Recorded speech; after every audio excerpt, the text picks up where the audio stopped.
day to be a Tiger. JSU by 40 campaign. Coach Taylor, I was just thinking, I was sitting in my office and we were talking about Jackson State athletics, the tradition of Jackson State. You played here. What if 50,000 alums gave $40 a month for 12 months? Man, that would be huge. That's money in the bank for athletic program. Let's do this, Coach. I'm challenging all 50,000 alumni of Jackson State University, supporters, fans. Let's give $40 a month to JSU by 40 campaign. 12 months, 12 million. September to August, let's win championships in the classroom. Let's support Jackson State University. Let's support athletics. And let's make sure our coaches and our student athletes are successful. So again, Coach Taylor and I are challenging you, all 50,000 alums, $40 a month for 12 months to support Jackson State athletics. Go Tigers. Go Tigers. Support the JSU by 40 campaign. Visit gojsutigers.com/JSU by 40. This is Shaggy, and I've got with me the coach from Cannon Toyota. They have partnered up with KC-1400 Media, the Jackson State sports media partner, to bring you this really cool fan experience. That's right, folks. We've teamed up with KC-1400 Media Group to bring you Jackson State's finest football players that'll be here live on site June 22nd. Come by, shake hands, and meet some of your Jackson State Tigers. Appreciate it, Coach. This is Ken Clark. We'll be down in Vicksburg June 22nd. We're going to be bringing some football players. We hope to have a lot of Jackson State fans on site. We're going to have some schedules players can sign, hopefully take some pictures, and we plan on going live. We stream from YouTube every Monday, Wednesday, Friday, and Cannon Toyota keeps us mobile. We're excited. We're coming to Vicksburg. Go Tigers, baby. Stop by Saturday, June 22nd for your chance to win 2 season passes for Jackson State's 2024 football season. What's up, everybody? What up, big dog? What up, man? What up, man? Yay. What's cracking, everybody, man? Happy Wednesday. Happy special guest Wednesday. Y'all come on in, man. Hit the like button, hit the share button, hit the subscribe button. You're tuned in to JSU Live Sports Chat. And yours truly, Ken Clark. Of course, you know, Zoe. You know, TD will be up here shortly. And we got a great show planned out for you guys today. What's been up with you, brother? Man, look, like you, traveling. Outside that, man, what up, the I Love family? And look, man, you got the perfect show on today because I can tell you right now, a lot of coordinators going to tune in tonight. You got the right show on tonight, man. Appreciate that. We appreciate the support and from the onlookers. You know what I'm saying? We don't mind everybody coming in. We streaming live. Y'all know what time it is, man. We got the coach. We got the coach in tonight. We definitely appreciate everybody for rocking with us. Make sure as you come in, you guys hit that like button, hit that share button, hit that subscribe button. I had some, dude, I tried. Worst thing to do is to try to upload or like, you know how your computer be like, you want to upload the latest software? Tell me why I did that like 15 minutes ago, bro. And it wiped out all my browsers. I had to log back in. That's why I was sitting there just like scrambling, bro. Like, but I'm good now. We back up and rolling, man. So let's jump into these preliminaries. Coach will join us. I already sent him the link whenever he comes up. Probably be up around 9:15. Got a ton of questions, man. We appreciate everybody for that pitched in. I got a chance to talk to him yesterday, man. And I was excited because he's excited to join us tonight, man. So I'm happy about that. You know what I mean? Look, man, this is gonna be a great show, great evening. Glad everyone's tuning in. I know you guys just saw the ad, but I want to give another reminder, man. Please come see us on June 22nd out in the mean streets of Vicksburg. And listen, Ken, so what we're gonna dub tonight as is the pre-season official start to the football season. It's the pre-official kickoff to the football season. We're gonna set the tone tonight, man. We got head coach TC Taylor, and as I told y'all last year, TC stands for the coach. And coming in today, man, listen, going to answer your questions, man. Give us an update on the program, and man, I couldn't be more excited, man. I couldn't be more thrilled for him, who the actual, being the person that's actually leading the football program. And I'll tell y'all, like I told him personally at the Legacy Bowl last year, right after he was named, I told him, I said, bro, of course we want Jackson State to win, and we want any head coach that we hire to win. But I myself have taken it personally upon myself because I told him I want him to win. And that's what I'm happy he's gonna be here, man, to answer your questions, man. We can get the official kickoff for to the 2024 season. No doubt, man. Hey, y'all go to KC-1400media.com, man. We got shirts. Y'all, hey, y'all might be new to the channel. You know, I rock the D I Love Coalition. Yeah, this is a shirt from last year. We're gonna have these on site. I'm bringing all the merch, man. We got to sell out. Need y'all to grab all that merch so we can clear out for the new year. But KC1400mediagroup@gmail.com. We on the road to 6,000 subscribers to the channel. We appreciate everybody. We had like right at 80, little over 80 subscribers away. So share the page, let everybody know where we at, what we're doing, and how they can help. Hey man, subscribing is free. We love for you to join the channel. We appreciate everybody. Jay Shaw, man. Hey, what's up, baby? Said, ask TC what's the biggest lesson he learned you. Hey, we already got that on the question list. I can tell you that right now. But we're going to ask him for you, just for you. Appreciate the donation, bro. Appreciate anybody. Shout out Jay Shaw. Said that merch is merching, bro. Hey, you know, we got to put on for the coach, man. We got Coach TC Taylor in here tonight. And he said he want to turn up, man. That's what he told me now. Because, you know, TC laid back. Coach said, man, I'm ready to turn this thing up, man. Let's have fun with it. I said, all right, let's do it. I know everybody gonna be in here excited to talk to him. We got a ton of questions we do want to ask him. Just have a conversation. It's not anytime we get a chance to sit down with TC, man. It's not one of those things where we, you know, it's informal. This is chill, man. We get a chance to spend a good little bit of time with Coach when we at the school or whatever happened. And y'all know what time it is. But I do want to say this though before we even get started. That 6-5 date, is special to me. It's 2 birthdays. Number one, my cousin Oman. He and I the same age, born in '82. Today's birthday, but I also want to say happy birthday, man. My oldest brother passed away 21 years ago in the mean streets of Jackson, Mississippi, for real. But lost my brother. His birthday is June the 5th, and I love my nephews, man. I've had the task of myself and my brothers, and my sister who left behind. We've had the arduous task of helping to assist with raising his kids that he left behind. And today, you know, I woke up, you know, a little emotional. It never gets. You learn how to live with grief. But I'm the baby of my mom's 5 kids, and of course, my brother was the oldest. He would have been 52 years old today, and love him the same, miss him dearly. And every year, man, June 5th is the same. You know what I mean? So 21 years later, man, gone but never forgotten. Just want to wish a happy birthday to my brother. Tell all my nephews and nieces out there, man, I love you guys. If y'all tuned in, y'all know I'm here for you as always. Anytime, you know, it's all love. So yeah, man. Before we go any further, man, look, yeah, happy heavenly birthday to your bro, man. And look, we're gonna dedicate tonight's show in his honor. Always have to, man. I'm excited to do that. You know what I mean? It's you know, that's life, bro. You learn how to live with loss and you keep rolling, man. So hey, before we get rolling, we got a new brand ambassador, man. We want to welcome Mr. Cameron McCoy. Transferred from Eastern Michigan. He's a 2-sport athlete. We had a conversation, and we felt like this athlete would be a great addition to our brand as well. So we definitely want to welcome Cam into the fold. Listen, I do want to say this because I understand that as we're branding, look, we had 7 players that were part of our brand team last year.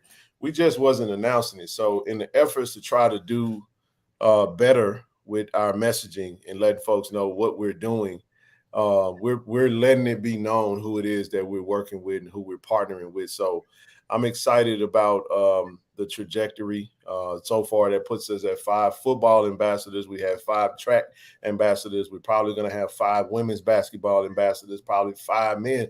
We don't know, but we just, you know, we pay attention. We look.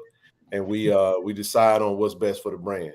We look, we got our eyes on a couple more.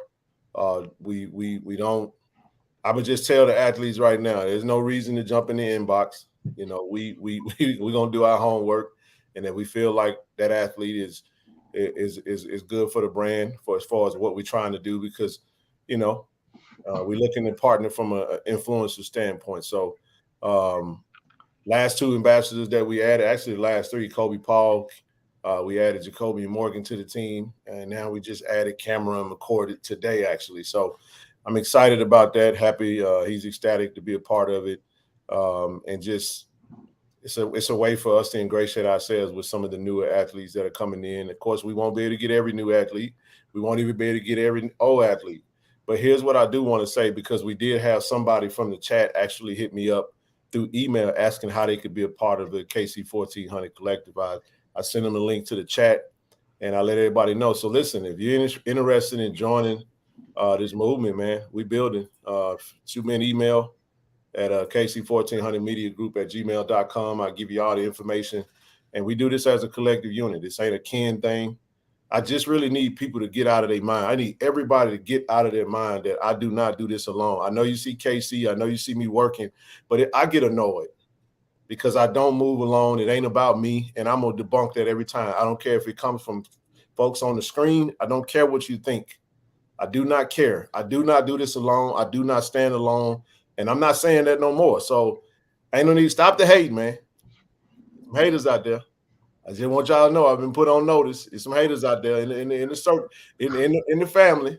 Some haters out there. You know what I'm saying? Just know that we working, man. And everything is clean. Everything is verifiable. Everything is by the books. Everything's to the T. Because when you're working in a space with your people, you got to make sure your shit tight.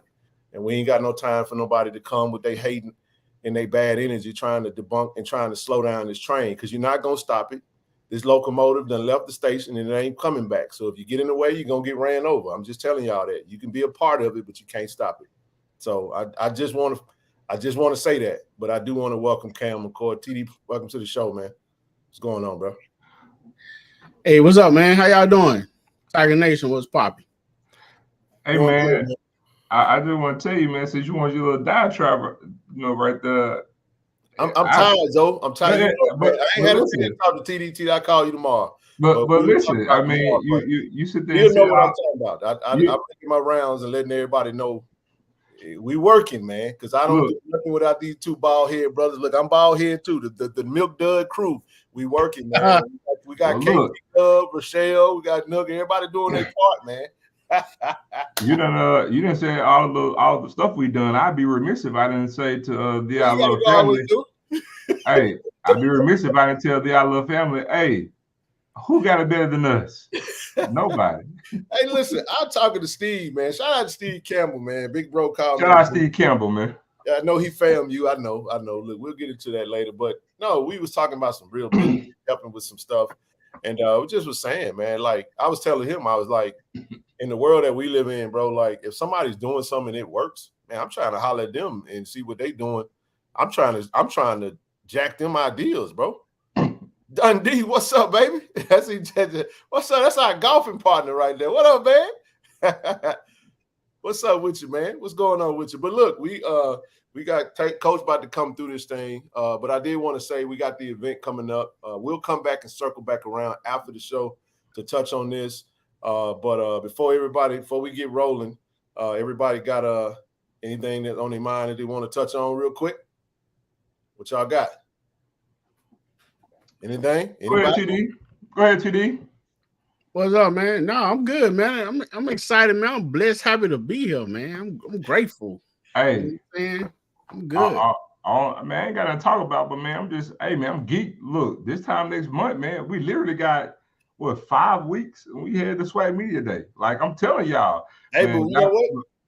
Before you even go there, we got somebody that that'll tell us all about it, man. There he is. What's up, Coach? What's going on, man? How y'all guys doing? Hey, what's up, Coach? What's good? What's going on, great day to be a Tiger, man. Mm-hmm. How you feeling? I'm good, man. Good. You know, it's 9 o'clock over here. I'm up in here with my son checking out a little TV, though. I had to tap in with you guys, man, see what's going on. Oh, man, you know, Coach, it's we've been blessed to continue this thing that we're doing. We try to have special guests. I know we touched bases a few weeks ago. I know you've been super busy. You've been all over the place doing everything and trying to get this summer sessions kicked off, and you've had a lot. You've been busy, man. So we don't take your time for granted, and we appreciate any time you make a little time for us to come on and let's talk some Jackson State football, man. And we pumped up, but we happy to have you on, Coach. No doubt. Thanks for having me, man. And like I told you, man, anytime you guys want me on here, feel free to reach out. It's been busy. Been a grind getting everybody, acclimated, all the new bodies we got coming in here for a summer. Got probably close to about 80, 90 guys on campus right now in this first summer session. They're working. They're gelling together. Got a good group of guys, though. Good group of guys, and, some new coaches as well. I saw y'all talk to one of my guys the other night, Kylie. KJ, great guy, awesome football coach. So anytime I can get on here and chop it up with you guys, I'm all about it. Absolutely. So we got a ton of questions, but we gonna keep it, as kosher as possible. I'll let one of the guys start. I think you kind of touched on it before we get into any questions. Just kind of for the sake of the fans, I know we're gonna have quite a few in here paying attention, but just the floor is yours. It's just kind of give the coalition in here. The coalition in here. Hey, they coming, dog. They coming. They got to come see what Coach talking about. See, this is what I ain't going to get started yet. I'm going to get started later, but I'm gonna let you kind of open it up, Coach, and then we'll go from there, man. Just speak to you had a lot of changes, but this is year 2 for you. Just let's talk about, I guess, let's start with the ending of season 1, how different it was from ending season 1 as opposed to getting prepared for season 2, because it was way different. I had a chance to watch you in the interview. I think Willie something. Yeah. And you talked about something that we all knew, and that was it wasn't but 2 in that room. It was you and Coach O. Major difference between December 2022 as opposed to December 2023. Let's start there, and then we'll expand on our questions and go from there. Yeah, big difference. Coming off that Celebration Bowl, like you was just basically talking about, with the changing, me being announced as the head coach, changing the staff, changing the roster, so many guys, getting out of here. It was me and O when I looked up. Me and Big O sitting in the office, we had to rebuild, but things were moving fast, and the expectations were still there. But we put together a solid roster. I feel good about what we did as far as adding the coaches, off last year's team, the players as well. We did a good job, getting those guys in here. First of all, starting with that roster, building the coaching staff, some guys that I trusted and I knew back, in the day from North Carolina Central. I brought in a few guys. Coach Mo came in, was our offensive coordinator. Coach Bradley was a guy, like I said, that worked with me at Central. So we were excited about it, getting those guys in here. The expectation of how we coming off a Celebration Bowl, me being a first-time head coach coming in here, and was a solid season. Wasn't bad. My expectations were through the roof, and they're still that way. And we just had to go after this season. A big learning experience for me. I'm gonna say that a huge learning experience for me. Week in, week out, we were facing all kinds of different challenges. You lose a great quarterback like we had here, in that Celebration Bowl that previous season. We're trying to answer questions at quarterback because I believe that's the key to success in this league. The team with the best quarterback finds themselves in Atlanta, playing for a Celebration Bowl, SWAC championship, so it was a big question mark there. We had Jason Brown in here, Jacobian came in, played. We played 3 guys, Zy McDonald, had some really good players, but now going into this season, it's a little bit different. We out ahead of everything. We were able to, we did lose a few guys, but a lot of people stayed. It wasn't a lot of turnover. We had a great recruiting class at the mid-year. You still see a lot of people scrambling around, signing guys, but we're kind of done. We were done at the mid-year. We just were adding a few key pieces.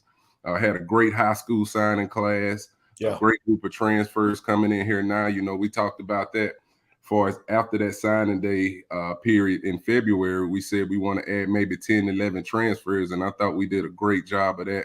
And we're looking at them now on an everyday basis that's on campus. You saw them yourself. There's some impressive guys that are really on campus right now that's doing some good stuff for us. So I'm excited about the season, man. I got some great coaches added to the roster. My guy JSU Jones is in here, a former alum that was a great player in here.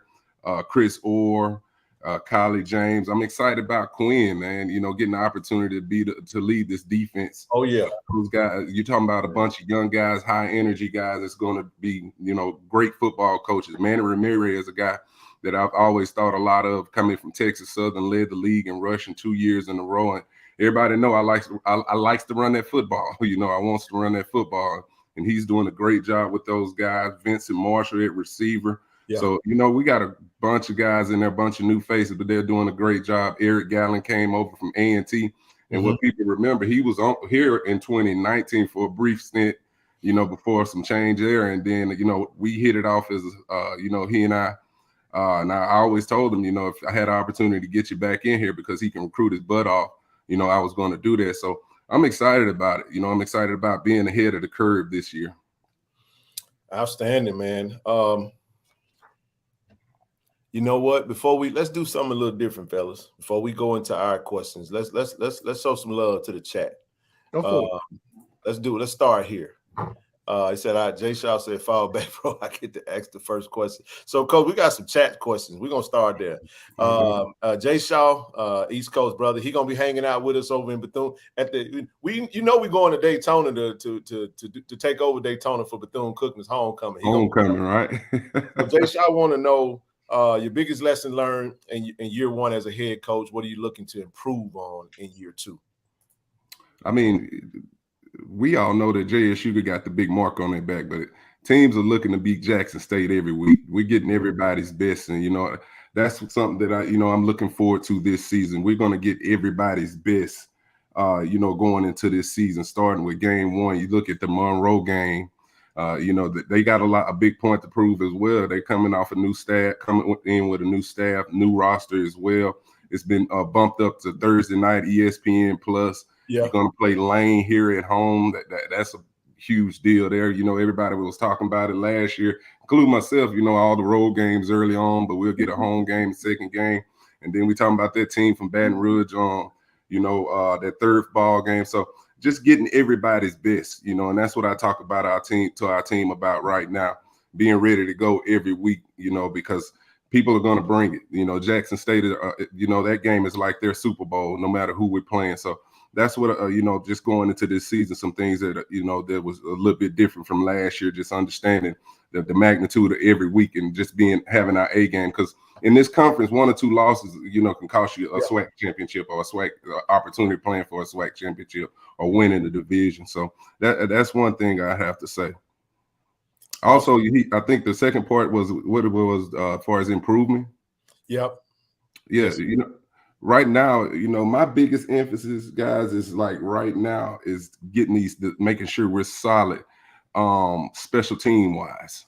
You know, just, you know, we lost some football games because of special teams. That's why I wanted to add a lot more depth to the football team.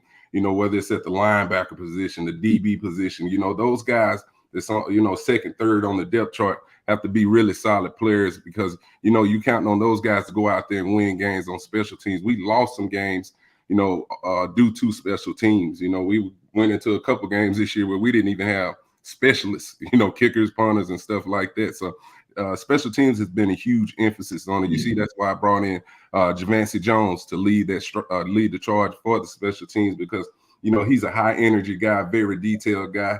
He did come from the high school ranks, but I think a lot of them, he's been doing a great job with those guys. All right, Coach, we'll go to TD. TD, we'll come back to the chat, fella.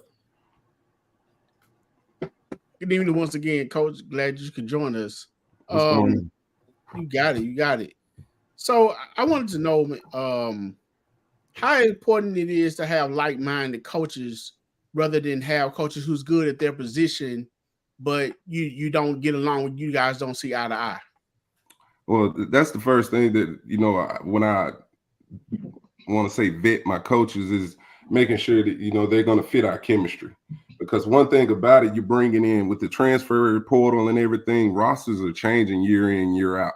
So the first thing when you're bringing in all these new players, they want to see the camaraderie amongst the staff. How do we get along as a staff? Are we developing these guys?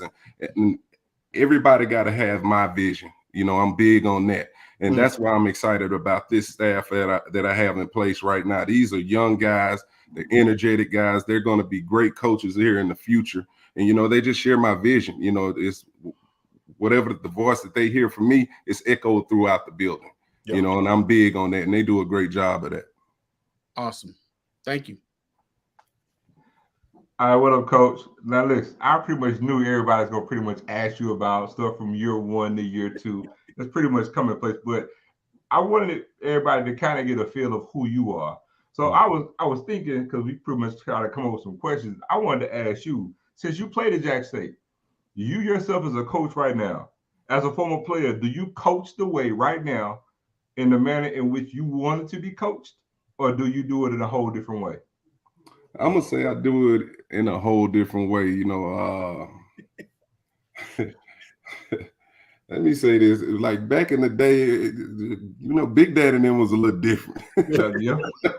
Talk about Judge, Robbie Hughes, all those guys. They was a little different, and I don't know if today's athlete can kind of take that type of coaching. Yeah. Let me say that. So that's a great question, but you got to handle them a little different now. You know, these guys, you know, really want to know that they're doing a good job on the field. At times, you can't quite be as hard on them, but then, you know, when they need to be cracked down on, you have to crack down on them a little bit. But as far as that's what I was just used to, and sometimes I have to catch myself because, especially, I'm gonna say, for example, with the receivers, I know I have to kind of stay away from those guys. You know, because of, you know, the way I look and the way I play the game there, you know, I tell them all the time, like, you got to do it this way, you got to do it that way. And I did it that way. You know, they'll never do it the way I did, or some of the players that I played with did it. So I just try to do the best job of motivating them and bringing the best out of them. Bad. So, Coach, let me ask you this, from an off-season standpoint, is everything going how you envision it? I know when you talk about having a, you know, kind of assessing year 1, I want to do this a little different, do that a little different. How is that going? Because you did have a lot of changes, but I think I love the changes because I kind of understood, you know, being close enough to see kind of some of the stuff. How would you grade yourself as far as like what you wanted to change as opposed to where you are now, going into year 2? It wasn't so much as a lot of change. Like I said, I just wanted certain spots to upgrade. You know what I mean? And I wouldn't say so much a change. Like I said, we had coaches to leave and move on. And, you know, I didn't want a lot of drop off there, but I did have some certain areas, like I said, we needed to improve in, you know, and I think I did a pretty good job of bringing guys in and replacing those guys, including some players as well. You know, you talk about Double D, Devontae Davis moving on, but you know, when you bring in another Anthony Cunningham from Iowa State, you know, a D tackle that's going to be pretty good for us. Tymon Wells is going to be really good for us. It wasn't so much as a lot of change. It was just kind of like, you know, can we be better from last year at certain things in certain positions? Yeah, I'm gonna go to Sir Retro next. So you know, this is Mr. JSU by 40. This is the brother right here who coined that phrase right there. JSU by 40, man. What Willie Simmons looking for? He want to know, man. He's asking already about we got ULM first game of the season. You mentioned it already. You know, a lot of people asking questions. I thought it was pretty obvious. You know, Coach Mo moves on. You did some different things, innovative with the positions. You moved Coach O to general manager. And then people are like, well, where's the OC? It's like, well, the OC is in the building. So you and Coach Marshall potentially handling some of basically the play calling duties. He want to know how do you feel the offense? I guess you can't really say that, but just kind of like when you go in the FBS game, first game of the season, I guess kind of speak to your mindset as far as how you prepare your offense to prepare for a game like that. First of all, it's kind of tough because you don't have really any tape on those guys. You know, you just have to prepare for multiple looks that they're maybe going to present. And I think that the team that's going to be successful in that game, especially for us offensively, from an offensive mindset, who's going to make the better adjustments and how quick we can make those adjustments. You know, you don't know if they're going to be 4 down. You don't really know if they're going to be an odd front. You try to reach back, you know, where their DC came from, but it's just hard finding a lot of, you know, material, a lot of data on those guys. What I do, though, I do trust the players that I have in-house, though. You know, we got some really good players coming back offensively that I'm excited about. You know, if you just get the ball in their hands and get them in space, you talk about those quarterbacks. We got 3 really good quarterbacks, a young one there too as well. But in the backfield, you're talking about the return of Herb Mulligan, you know, J.D. Martin, Rico Powers, Jameel Gardner at receiver. You know, it's a ton of names. Jency Riley, you know, Landy with the transfer from tight end from FAU. You know, we just got a load of weapons over there. Taquan Henderson, a transfer from Southern Miss. But anytime you go into those games with those kind of weapons, you know, I'm very excited about it, you know, but it's just going to be the team that makes the quickest adjustments in that football game to what they see, because they really don't have a good feel of what we're going to do as well. So, you know, those first couple quarters are going to be interesting, you know, in that football game on Thursday night. I agree. TD? Hey, Coach, you know, a lot of players are always looking forward to going to the next level and want to play on the next level. They want to know what it takes, you know, especially coming, you know, from a smaller school. But the path that you taking, you know, to be able to go to the next level, play on the next level, how do you encourage your player, or what knowledge do you instill in your players to let them know what it takes and what, you know, to get to the next level, you know, let them know, to assure them that that you can make it from anywhere? I'm glad you asked that question, because it was apparent. I was talking to a dad about that, one of the players on our team today, you know, asking can his son make it from an HBCU, and, you know, the thoughts of, you know, guys moving on to FBS schools trying to get an opportunity to get drafted. And I told them, simple as this, you're going to have to be dominant no matter where you at. You know, that's what the NFL scouts are looking at. It ain't about the league that you're in. The league that you're in, are you dominating in that particular league? You think back to like James Houston and the Boldens here. They dominated in this league. If you change and go to FBS, you're still the same player you were wherever you left from. And that's what I told that dad today. You know, it don't matter what school you change and go to, you're still going to be the same player. Are you going to elevate your level of play? That's what it's all about. If you look at the draft this year, you know, a lot of people talking about no HBCU guys got drafted, but I saw a D2 kid got drafted this year because he probably dominated his level, you know, dominated in his league. That's what it's all about. You think about the players that were drafted from Jackson State before, the couple names that I called, they dominated the league. You know, they were really good players. So if you can ball, you can ball no matter what. A change of scenery don't change your level of play. You know, you just got to go out there and dominate each and every snap and put good film together and show these scouts what you're capable of, because they're checking.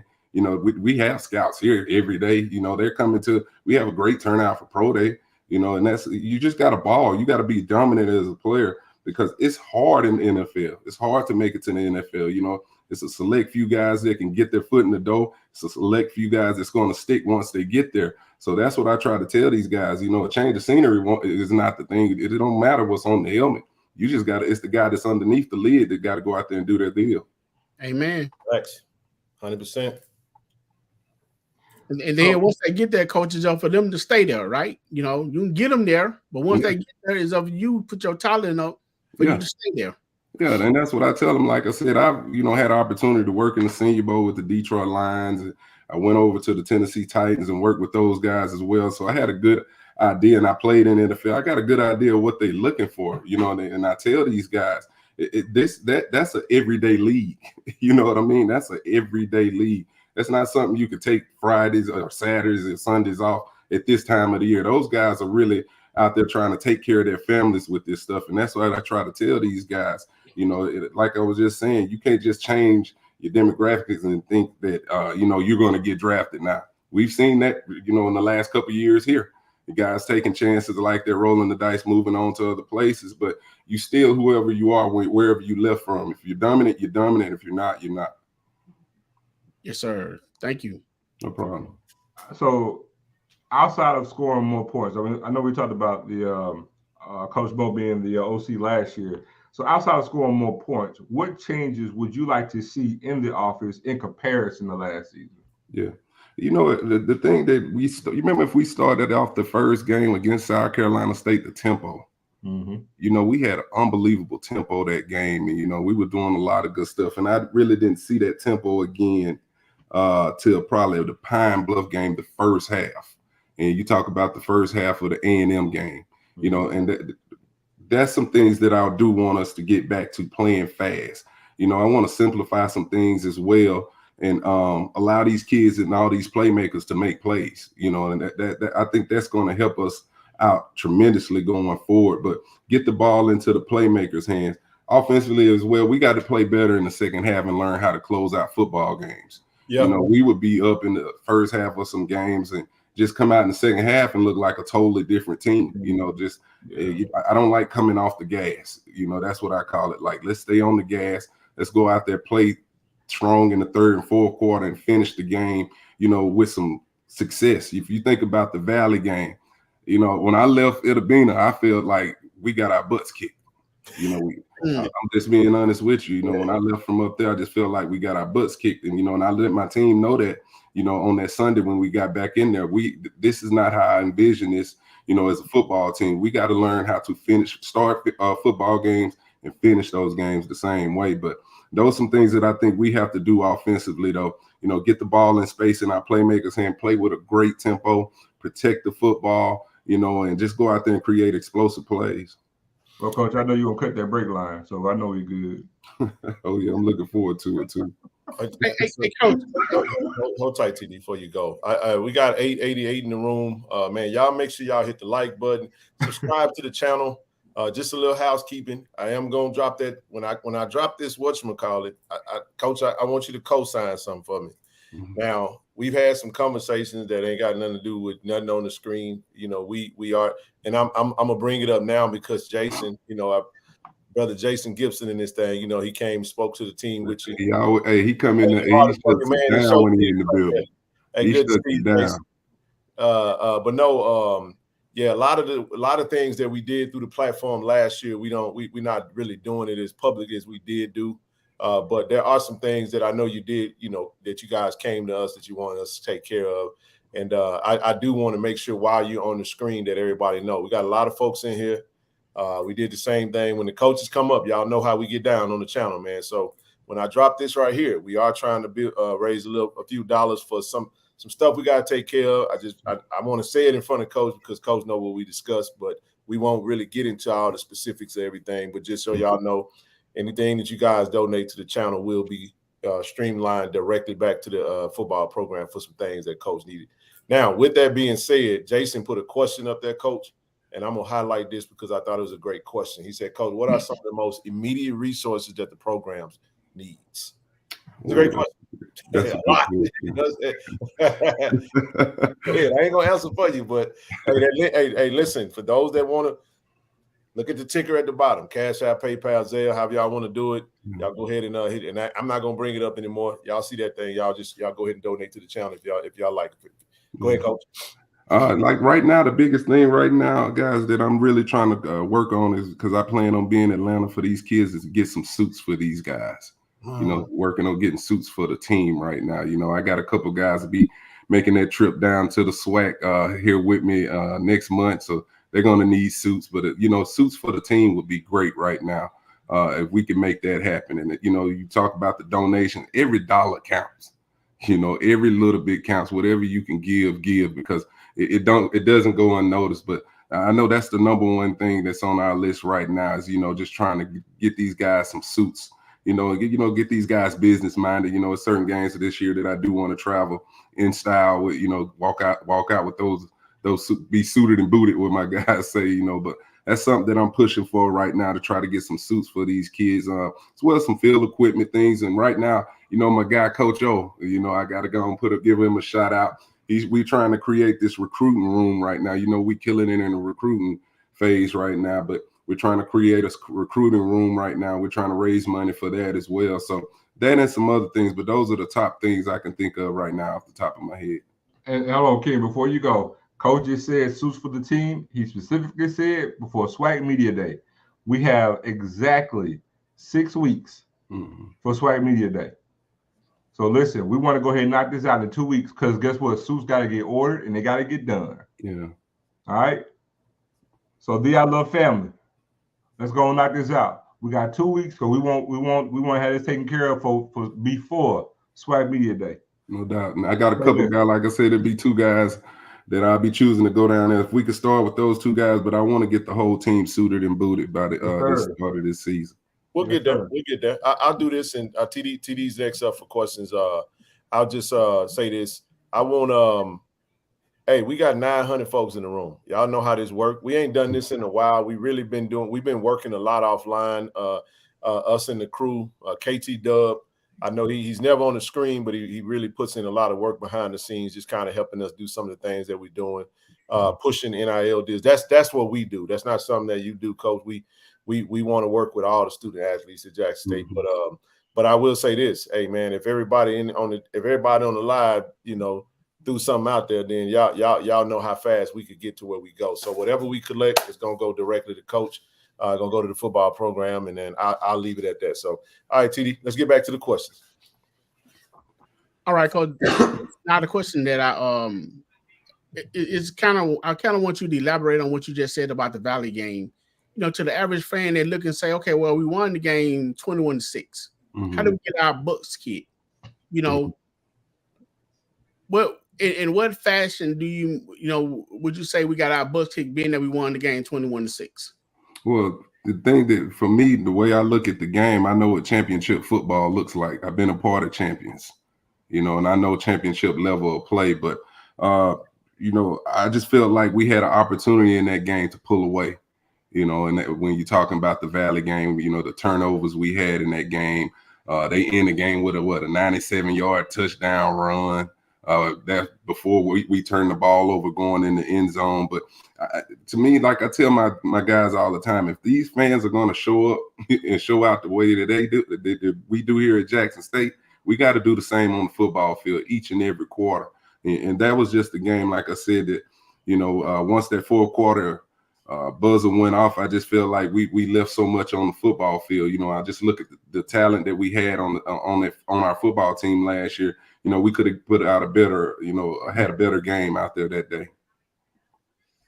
Okay. So I just want you to elaborate on that. This question that I have for you, Coach. Far as your players, how do you explain to the parents, to your definitely to the players, how in this world of NIL and players able to change and move schools like they want to, you can go to one school for 4 or 5 years if you choose to. Mm-hmm. How do you explain to your players how important it is to get somewhere and get a degree, because football is not going to last forever? Great question. You do your best. That's basically what you can do nowadays. You just do your best and try to stress to these guys. What I talk to these guys about all the time is, you think about it. If you had 3 or 4 schools by the time you're done playing football in college. So when I'm done, where is home? Right. That's the thing that scares me with everything going on right now. Like, where do I go back to homecoming to? Am I going to be welcome here? Where's my lineage? Great point. I'm thinking the thing about it, it's going to be hard for certain players to leave a legacy. Like for me, I came through Jackson State, was a pretty good player at Jackson State. I can always call Jackson State my home, but kids, the way the college football is shaping now, where is home going to be? So basically, how are you going to call it homecoming when so many players are skipping in and around so many schools? Where are they going to be? And I talk to these guys about it, and you brought up the NIL part about it. When we're out here recruiting, that's a lot of parents and players want to know about those type things. But I talk to them about, it's no different in the NFL. You don't see however many players in the NFL have those commercials and things like that on their level. It's the best players. It's the ones that have value. You got to put some value on yourself. And how you do that is on the football field. But in the meantime, while you're doing that, you better be trying to get that degree. You know what I mean? That's what I try to stress to these guys. In the meantime, you're trying to get that degree because you got them now chasing that dollar a little bit harder than they chasing that education. But we've been doing a pretty good job. You look at our APR numbers, you know, we're getting a lot of guys, you know, graduated. And that's what's so important and what's so dangerous about college football right now, you know, with these transfers. You get a lot of transfers and these 1 and done, 2 and done kids. They're not looking to get the degree. That's why we go so in depth before we bring a kid in. Like, hey, we want you to make sure you graduate because you don't want to leave this place, you know, leave us in a bind when you don't leave, because now you're taking these APR hits and things like that. So you got to make sure you're bringing in the right student athletes that really want to get an education at the same time trying to go pro. But you try to stress those things to guys, but you do have some that just, you know, have to learn the hard way. If you look at it, I've had, you know, a few guys that, you know, played around out there in that portal a little bit, but then they end up understanding like it ain't what I thought it was. And that's what I try to tell them. And, you know, that's why sometimes too, you know, it's hard to turn my back on them when they do go do that, because you have to let them, you know, go venture out and see what's out there and then see that, you know, everything that coach told me, hey, I'm gonna go back to this coach right here and you know, run through this brick wall for this guy, because he was trying to tell me that, you know, and then as young black men, you know, I don't want to see him left out there high and dry a lot of it. You know, that, you know, I want him to come back. And then we just talked about it, you know, continue their lineage at Jackson State, you know, continue to build great alums here, you know, and that's just my philosophy on that. Coach, let me Zoe, let me ask a question real quick, because I know I've been manning the chat. I want to kind of build on that, and we can always scale it back and get a little bit more into meat and potatoes when as pertaining to Jackson State, you know, from your, you know, X's and O's standpoint. But man, that's college football is changing tremendously right now. We saw the Pac-12 just get eviscerated, man. It's just non-existence all of a sudden. Now it's a Big Four, and it looked like college football is growing into this super league. Amateurism is dead. You got P4 going to be paying athletes. And I know there's something that's going to be different. You guys are going to have to recruit against this type of stuff. But let me ask you this, because Zoe and TD and I, we've entertained the ideas. We've had these conversations about the like HBCU super conferences, some HBCU jumping up to FBS. But this is a question that I do have. Someone sent over to me, and I thought this was a great question. It was saying there have been many robust changes with the NCAA, you know. It says, how does Jackson State continue to position itself as a unique environment for students to choose an HBCU, FCS environment as opposed to trying to chase that route because of the things that it seems like is anti-FCS? It's like we're getting locked out in a sense. How do you still continue to position Jackson State? How do you recruit Jackson State even in this type of a climate? Well, for us, it's kind of what you guys, you look at how many people are on here right now. Yeah. You see what I'm saying? How many fans are in those seats? Those guys want to be a part of that. And, you know, and I sell myself as a coach, as, you know, and just not just, you know, saying, how do I say it? I just want you to come play football with me. I let these parents know, you know, I'm going to help raise these young men. And, you know, that's the thing that's what's been important. That's why we're able to hit on so many kids. It's like, after you get through talking with them, you know, I have so many parents like, Coach, I just want my son to play for you.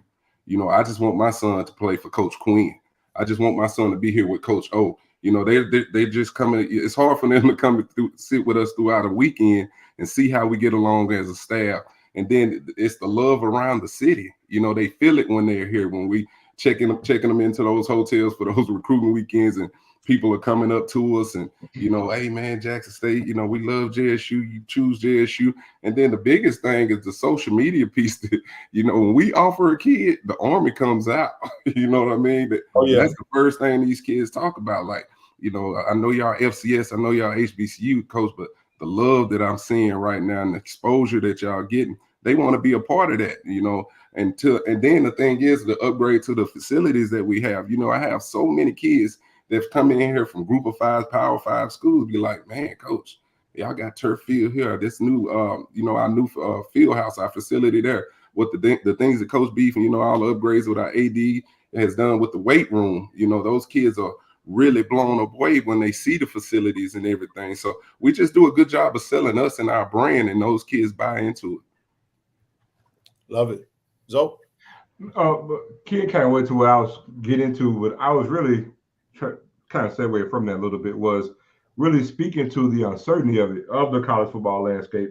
Because I wanted you to actually, since we have all these people tune in, for you to actually speak to how we know what you're selling in regards to Jackson State, but speak to how difficult it is just to even recruit with the uncertainty of the college football landscape, of just knowing, what we do and the brand that we have, but then, the trouble there is with NIL, with the, with the way of the portal, because now you can transfer every year with no penalty, with the uncertainty of APR. It seems like now every other week there's another domino that's falling that's causing a rift within the FCS ranks, with HBCUs as well. And just speak to again, just coaching in this uncertain college football climate right now. Yeah, it's tough. It's tough, but it's the hand we're dealt with right now. That I think right now, if you look at college football, the kids really, I'm gonna say it, the kids really got all the power. If the things don't go right for a kid, he can just up and leave. And just leave coaches high and dry, whatever position that may be. But right now, kids got all the power. But like what I tell my staff, just as many going in, we can get as many out. We just want to make sure we're getting the right one. But it's tough right now. The things you have to deal with this transfer portal and the kids wanting the NILs and everything, and kids wanting to be taken care of. These kids nowadays, let's be honest, in some of these programs, they're making generational wealth. They'll be more comfortable staying in certain programs as opposed to going to to the NFL. And you've seen a couple of kids do that this past season, and you got guys, your guys are looking at it, but you got to continue to sell and push your brand. That's the best you can do. And then look for those ones that want to just come in here and just play football, like we talked about earlier, want to get that degree. And if they're marketable and, do some things on the football field to sell themselves for us, getting those NILs, then good for those guys. Okay. Hey, Coach, you show yourself to be very friendly, very approachable, and yet it's still respectable as well. With that being said, I have a friend of mine who wants to just give you some accolades and tell you, she wanted me to tell you she appreciates you attending all the career fairs and being visual for all the employees. And that comes from Miss Nikila. She's a former JSET. She live out in Texas. Oh, so yeah. You already know. Yeah, so she texted me and wanted me to tell you that, Coach. So she appreciates you attending all the job fairs and career fairs and stuff like that, and make yourself visible and available for the employee. And side B to that, my friend, who's a professional resume writer. He's also an alum of Jackson State. He wanted to know, what are you doing on a consistent basis to prepare your players for, to be professional in their careers going forward? Yeah. Well, we try to set these guys up. I always talk about these with my players with life after football. We had a great speaker, Ira, used to be a former drum major here at Jackson State, runs Half Shell out there on, is it Lakeland out there in Flowood? He came in and did a great presentation for our guys today. You talked about it just a second ago. That's why I go to those career fairs, to collect cards so I can pass them over to my players. Like the Texas State Trooper, I got a great relationship with those guys over there that come out to our career fair every year that, wants to employ our players. So those are the things I talk about. And then I share my story, tell them like, I was in the NFL, tore a hamstring. I had to come back, get a degree, and, try to figure out what's next. What's your plan? I always talk to my guys, what's your plan if you don't make it to the NFL? Your days are numbered. God is only going to give you that ability, to run that fast, jump that high for so long. Sooner or later, you got to figure something out. So that's some things we do. I bring in these guest speakers. The Chief Wade has came in and talked to my team, JPD, just about opportunities and stuff like that. I'm always trying to do things. We talked about Jason earlier, just his words of wisdom, trying to inspire these guys and let them know that football is only a fraction. Football is only a fraction of, of your life period. So what's the plan after that, for us? How are you going to take care of your family if you don't make it in the NFL? What are all these other football leagues? Because to them, football is life. And I tell them that's okay, because for me, football is life. But, coaching, there's coaching in it, all kinds of jobs in it, video in it. It's okay to say football is life, but understand, you're going to hit about 30, 35 one day, and it's going to be over. So what's your plan after that? And when you do get hit 35, hey, that old back start getting tight. I still find it real strange to wake up, man, and be in pain. I don't know what that means. I don't know if I was running in my dreams or what, man. But no, man, Coach, let's move it over to the Jackson. Let's go to the vet real quick. That was something that was talked about heavily. I felt like let's just talk about game day experience. I know you be locked in. You coach. You're not really, but you've also seen it from a standpoint of playing it as a player. How can we as fans speak to you from your perspective as a coach? Just be better to improve the game day experience at Jackson State. What are some of the things that's probably out there? Because that is a recruiting tool, man. That listen, it ain't no FCS they can walk into a 60,000 seat stadium. Right. Hey, let me make sure I correct myself right now. Yeah. But how can we take better advantage of the things that's working for us to create a better game day experience, something that you guys could actually go sell to the players? Wow, fans do so much right now. It's hard to say. They bring it, they show up, they show out. That's a great question because I was talking to my staff about that today. The new guys that are here that had never really felt it. I tell them all the time, like this show goes on the road. It's at home, no matter where we go. They're gonna show up and show out. But that's hard to say because the JSU fans do such a great job in showing love. That was the thing I was talking about. Even in the recruiting, when we bring the kids in town, they show a lot of love to these guys when we offer a kid. They show a lot of love to them. But to me, our game days are second to none. They're second to none. You look at the tailgate.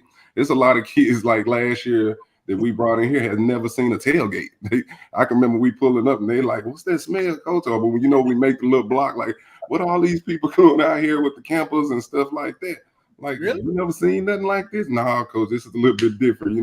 Those are the things that we just got to continue to do as a fan base and continue to come in there and rock the vet. 4 quarters. I talked about the team showing up, showing out for 4 quarters. I want the same thing from the fans. Let's rock the vet. Hey, Coach. Speaking of the vet and fans, how important is it to recruit locally? We know you have a lot of local talent on your team, and how important is that to you and your staff to recruit locally?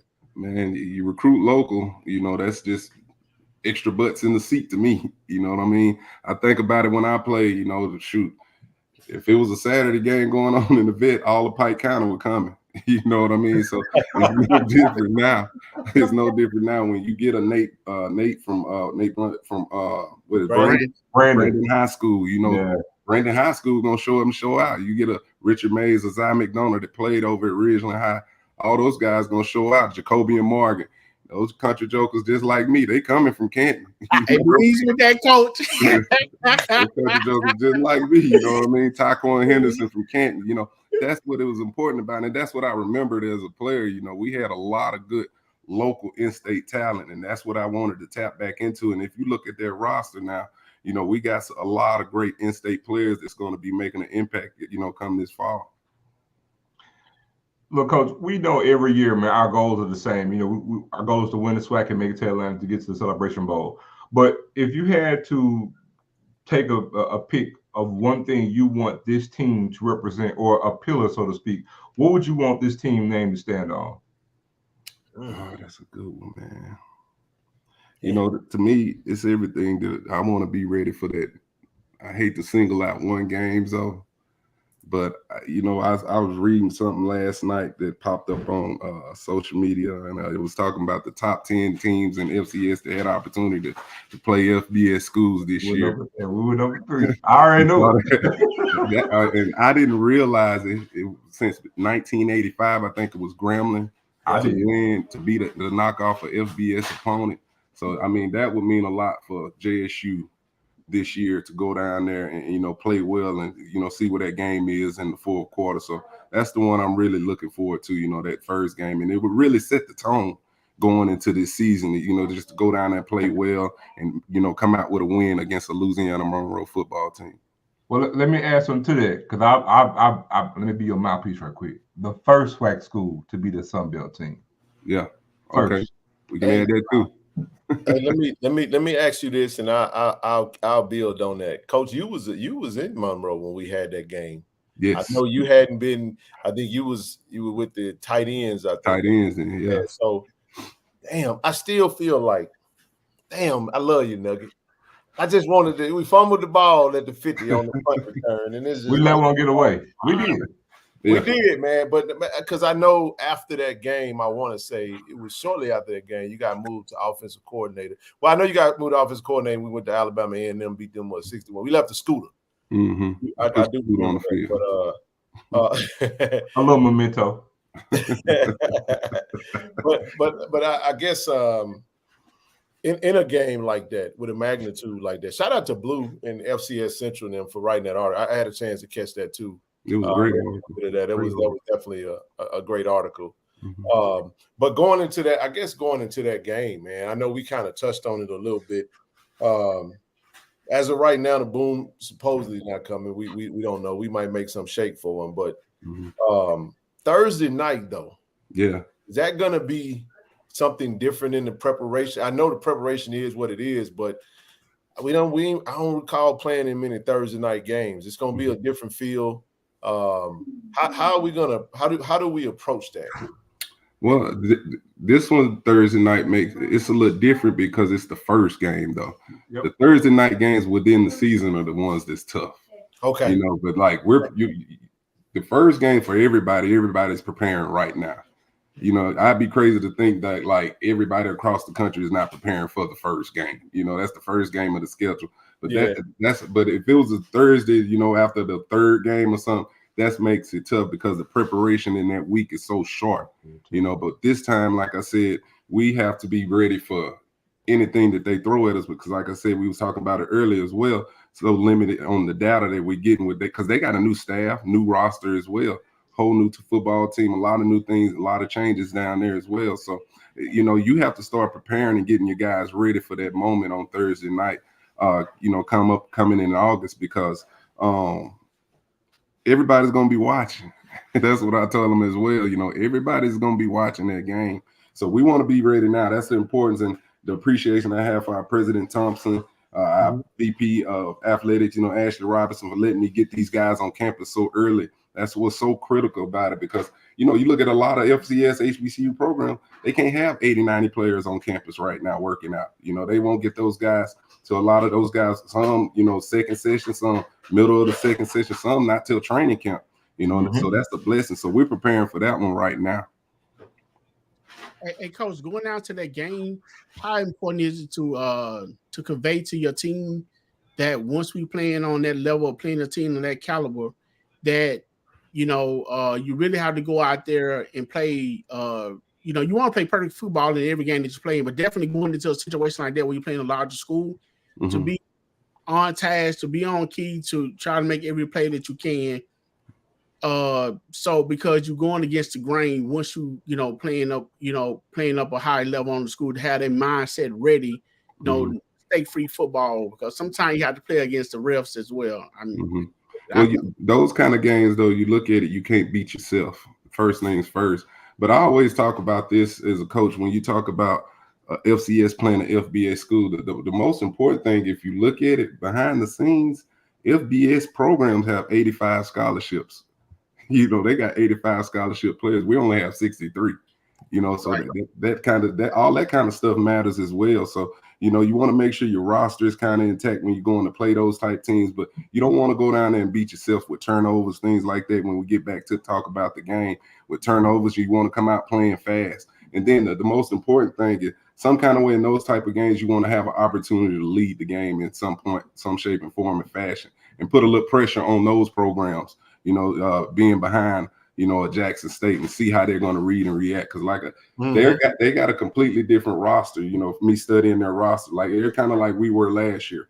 They had to build up a whole lot of players, bring in a whole lot of players. They hit Mississippi Junior College a lot. They recruited against us on a lot of players, a lot of players that they did recruit on, but you just don't want to go down there and beat yourself. And then, any game on the road, in order to play for a championship, you got to be successful on the road. That's what I talk to my guys about, playing good football, whether you're at home, but on the road, you got to be solid as a program. And not a question, most of the statement. I spoke to the fam a while ago, and I was kind of elaborating to the fact that us going to this game, they're more set up like we were the first year under our previous head coach. Because if you look at it, we have continuity. This is your second season. It's almost like they're the Jackson State last year, and we're going to our second year. As you mentioned, a new staff, but first time head coach, new staff. They have over 60 new players. It's like they're the Jackson State of last year, but now we come in, there's continuity with you and the staff, continuity within the players.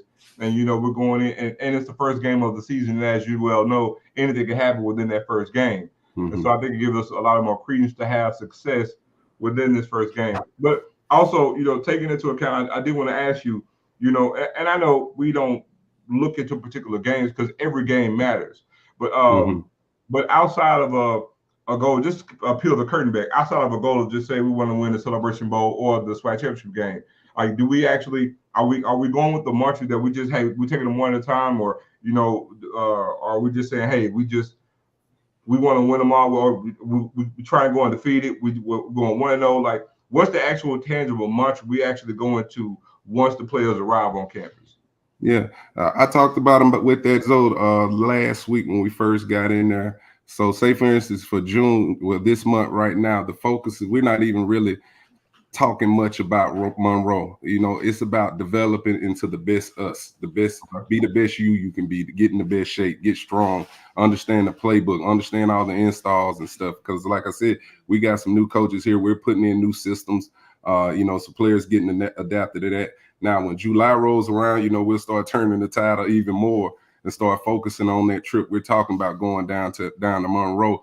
But that's just how it is. You got to take it one at a time. You talk about Monroe, then right after that, you got a lane that you can't take light, and then right after that, you got a Southern. So you just, and it goes back to what I said. Us being JSU, I know we're going to get everybody's best. It's what I've seen. It's what, as a player, was like that, as a coach on this staff, part of this staff, and now as the head coach, we're going to get everybody best. So you just got to take them one at a time as they come, and then understand the importance of when you get in conference.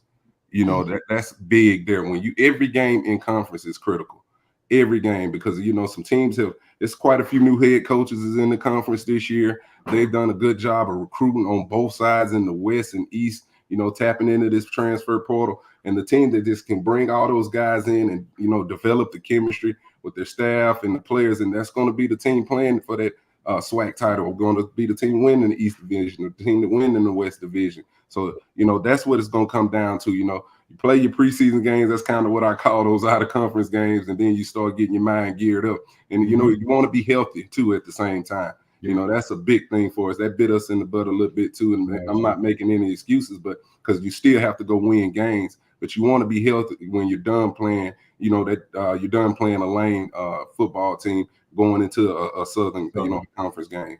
Yeah. So, Coach, Coach, let's get into some of the players, man. I know, let's get into the roster some. Yeah. A lot of folks want to know, like, kind of just who are some of those breakout players? Let's take it to, I guess, offense. Let's start with offense, and then we'll move to the defensive side. I know it's early, but I think right now it's not so much as about who's killing it on the field, but preparation, mindset, who's taking the off-season workouts serious, and who name those players that just stick out to you when they hit that field and whenever they do what they do. Man, Ken, it's so many. We got time. Yeah, there's so many. Let's do it this way. Let's go by position. Okay. I think it'll be easier to kind of hit it by position. We'll start with the running back room. It's quite a few guys up in there that can really do it. I mean, like, you start with Irv Mulligan. Everybody loved to see him touch the football last year as a running back. This guy has big time NFL talent, breakaway speed. If he gets daylight, it's no catching him. Same with JD. Just want him to try to get a successful season for us health wise. I would love for those two guys to finish the season for Jackson State in 2024 healthy and see where we at. You know, we lost him the first game, but J.D. Martin will be back. Bryson Moss was a guy we brought in from Eastern Michigan. He's going to turn some heads. You know, this kid can really put his foot in the ground and run. You got who else? Desmond Moultrie is back. You know, he played great football for us last year at the running back position. Zeke back, you know, the walk on, he did a great job for us last year. I could keep going. Who am I? Ahmad Miller. Yeah. You know, Aubrey brother had some breakout game. Texas State, he went out there and did his thing. Remember this name, Travis Terrell. Hey, man. Hey, watch out for that dude there. I'm not lying. Like, where you from, Coach? Georgia. He's from Georgia. That's a true freshman that's going to be electric. We wanted to do a good job. And, you know, we really didn't electrify the league in the return game. And, you know, we got some guys now. You talk about a Travis Terrell, Bryson Moss, those guys that's going to be back up there. You see B say it fast right there. These guys are electric. Oh, did you even mention Kobe? Huh? Did you even mention Kobe? Kobe Boykin? Kobe Boykins. It's so many of them. Kobe Boykins. Kobe look good, man. Yeah, he looking good. I was out there kind of like a fly on the wall, just kind of watching them just do their own little workouts and stuff. I was like, man, this kid is a 4-star. Yeah, real, man. He is. Yeah, he is. So it's so many of them. But then you know, it's those two vets right now you played in the league that's coming back that I was just talking about. But that room is going to be solid there because we all saw what happened last year when those two guys got hurt. You know, Dez and Zeke tried to tote the load as much as they could, but we needed those, you know, those guys. And I love to run the football, so we wanted to beef that room up. So next is the O-line position. You know, we had some good players coming back there. Evan Henry is back there. You know, he is a guy that can play all the positions up front. I'm predicting it should be an all-conference guy, preseason all-conference guy. Hey, Kurt's coming on. Before you go further, is Evan? I don't know if you can answer that. Where does he play this year? Is he guard, center? I don't know. I can't even give a 5 right now. I'm just like, it's June. What did I say? I told him to be your best you. Go ahead. Keep going. I won't interrupt no more. Go ahead. Yeah, so you know, you talk about him. Let me pull my list. You mentioned Kurt Ford. You mentioned pull up Kurt Ford. Or you stopped there. Yeah, Kurt Ford, you know, is a guy. Let me get my roster up right here because I don't want to miss nobody. I missed Kobe a minute ago. He's gonna be on the tail in the morning, so I don't want to miss no guy. All right, I'm good. And you know they watching. Oh yeah, they gonna be on me. Shout out to all the players, man. We talked about Kurt and Evan. Those guys have been here the last couple of years, and they played championship football. They won SWAC championships. So those kind of our leaders up front. And then we signed a host of young guys, you know, even let's talk about Towns Blue that's played a lot of games, started some football games for us last year. Quay Davis, you know, big Quay Davis at left tackle was a freshman All-American. He'll be back this year. Who am I missing? Hey, we talked about hometown kids. Look out for Antonio Ross. That's a big boy, man. He is massive. You know, he is huge. This kid that's on campus right now that, you know, he swears he's the master of pancakes. That's what he talk about with me. He's like, Coach, I'm the master of pancakes, so I'm excited about him. Another freshman, though, that I'm excited about that we were able to get in from the mid-year, there was slated to go to San Diego State, Devin Love. Yes, sir. Devin Love is a big-time talent, you know, from the Louisville area. You know, played with Quay in high school, but he's going to be really good for our football team. He showed some great flashes this spring that he could possibly be a starter, you know, day one out there for us. And who am I forgetting? Big Ziggy. You got Quay Look brother here now. You know, he's in camp. Bruno, a kid we brought in from Coffeeville, you know, that's here now. So we got him a projected potential left tackle. He's about 6'7" kid, you know, that's here this summer. So some big guys up front. They're huge. I call them the cattle of the group. You know, there's some big guys up front that we're excited about. We got Lil Moodle. He was a walk-on for me in the spring that really developed and put on weight that can potentially, you know, play center for as well. How's Mason Barton doing? Mason Barton, I was finna hit on him next too as well. He's a big kid, probably about 6'7", Shoot, right? I think he weighed in close to about 305, 310. High school, another big high school kid. This, it's up to him. That's what I tell Mason all the time. He's big, he's athletic, he can run, got great hands, played guard in high school. And the thing about Mason, I want to say he only played 2 years of football. Wow. So his best football is ahead of him. Yeah. So let me make sure I ain't forgetting nobody, because I don't want to get into it with these big boys. You know what I mean? Let me make sure. So it's just so many of them that's up there. The teammate of Travis Terrell. Oh yeah, Bam Williams. Bam. Yeah, Bam. He's a very highly intelligent football player, great size. He's been working at the center position too. A freshman that has an opportunity to come in, and play early as well. So that room is loaded too. There's so many of them, that on that room. The good thing about it though, if you see, I keep saying a lot of freshmen. I wanted to go back into high school and bring in and start growing my own, because that's one position that's hard to go out there in the portal and get at times. Those old linemen. So you bring them in and young. You're developing yourself, create those relationships, and make them understand that JSU is your home. So we did a good job of tapping into those high schools this year and getting those type of players. So next, I'm gonna say, the tight end room. We got Jesse Riley over there.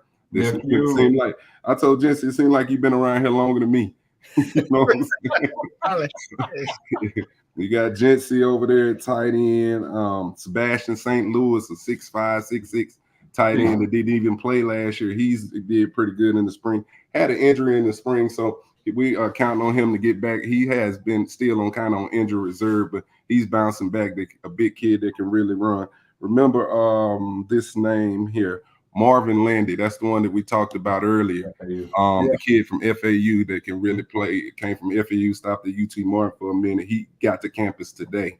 A very athletic tight end, similar to Jensen, maybe a little heavier and stout. They look about around the same height, though. They can really run, because we want to do some things with the tight end. Then Darren Bennett, a guy we brought in from A&T. He's huge. He's a thumper, can run. Both of those guys arrived on campus today. So we're deep at that position too. You want to have 4 or 5 guys, that can play the position at tight end. What's next? Receivers? Yeah, let's get to the receiver room. That thing deep, man. Yeah, it's a lot of them over there too. Them jokers, man. Everybody know about Rico. It's good to have him out there. He's looking elite this spring, doing some good stuff out there. He's just a vet as well. He's won championships here, so he knows what it's supposed to look like. You got Fabian coming back. Fabo, that's what I call him, old Fabo, Fabian McCray. He's a dude. He came on, so I was so happy how he finished the season for us. He came on strong last season. Yeah. And, that his best football is ahead of him, because the way he finished the season. He's in the summer program right now, doing a great job. Jamil Gardner. Nice. Jamil Gardner. I got high expectations for Jamil, man. Jamil Gardner. He is a blazer. If you don't get a hand on him, he's out the gate. So, and he's having a great camp, had a good spring for us.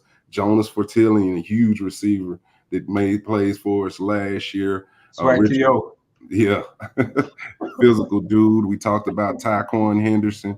It's going to be really good. The transfer that's right down the street from Canton, but came in from Southern Miss. Talked to the head coach over there, Coach Hall, at that event the other day. He told me, he said, "Coach, you got a good one in him." He told me just like that. And he's been looking elite. Richard Mays is, playing in the inside for us.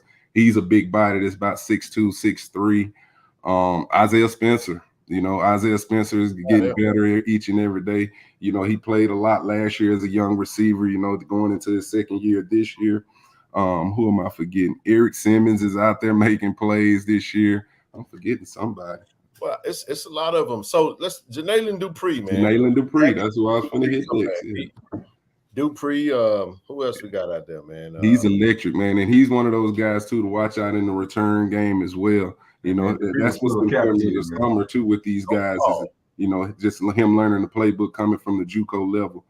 Just trying to get up the beat. Logan, Big Logan is another guy that's 6'3", 6'4", playing receiver. Nobody really heard about that. Had to sit on ice last year. He looked the part too. Kobe Paul.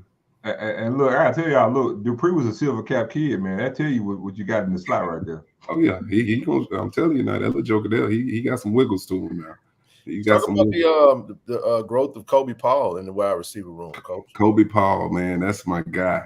You know, Kobe came in a couple years ago, and just to see how he developed as a player and changed his body, got faster, got stronger, and he loves Jackson State. You know, he's been here through everything with us. He believes in me. I believe in him. And he was just a player we couldn't keep off the field. You know what I mean? Because he came in as a walk-on. And shout out to him. He's earned a scholarship. You know, he's on scholarship now. And he's a guy like right now that he's probably our fourth best guy out there. He's just a lunchbox guy. You know, that's what he is. You know, he just make plays, sure-handed receiver, runs good routes, understands football. He helps other guys throughout plays and stuff like that. So, and my bad, Kobe, if you're watching this, you know you my guy now. Hey, don't hold that against me. Our guy too, man. We were happy to partner with him, man. No doubt. No doubt. You know that young boy gonna ball. You ought to hear Eric Simmons say it.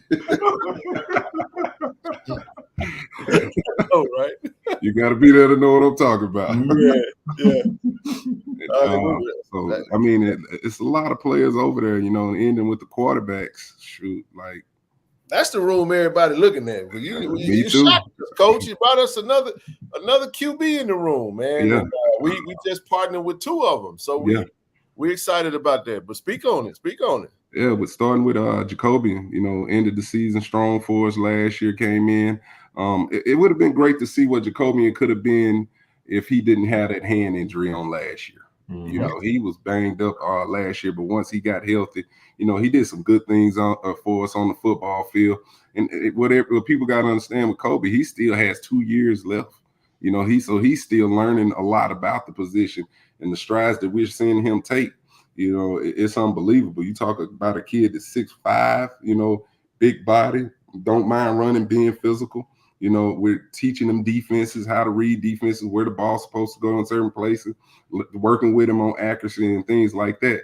So we'll see how it go in camp. You know, this kid here understands the SWAC game. You know, he had some time playing in the SWAC. We talked about it on last year. So I'm excited about him going forward.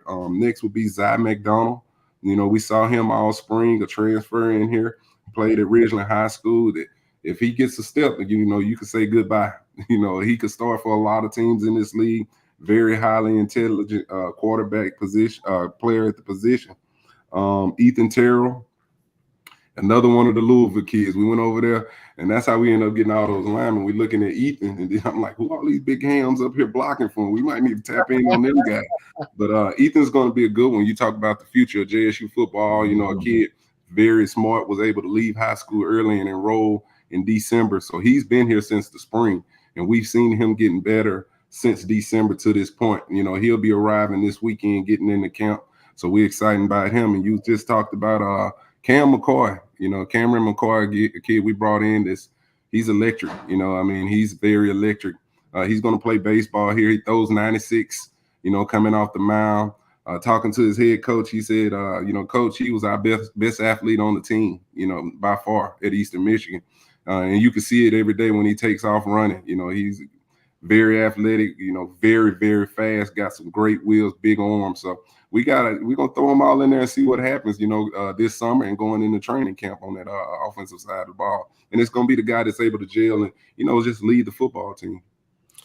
Man, so we'll stop there because we went through offense and it was thorough. Yes, Cam James. Somebody asked about Cam James. Cam James actually. Cam James, yeah. I see. I knew I was going to forget something. Playing well right now. He is. Cam James, the tackle. Had a rough camp last year. Yeah.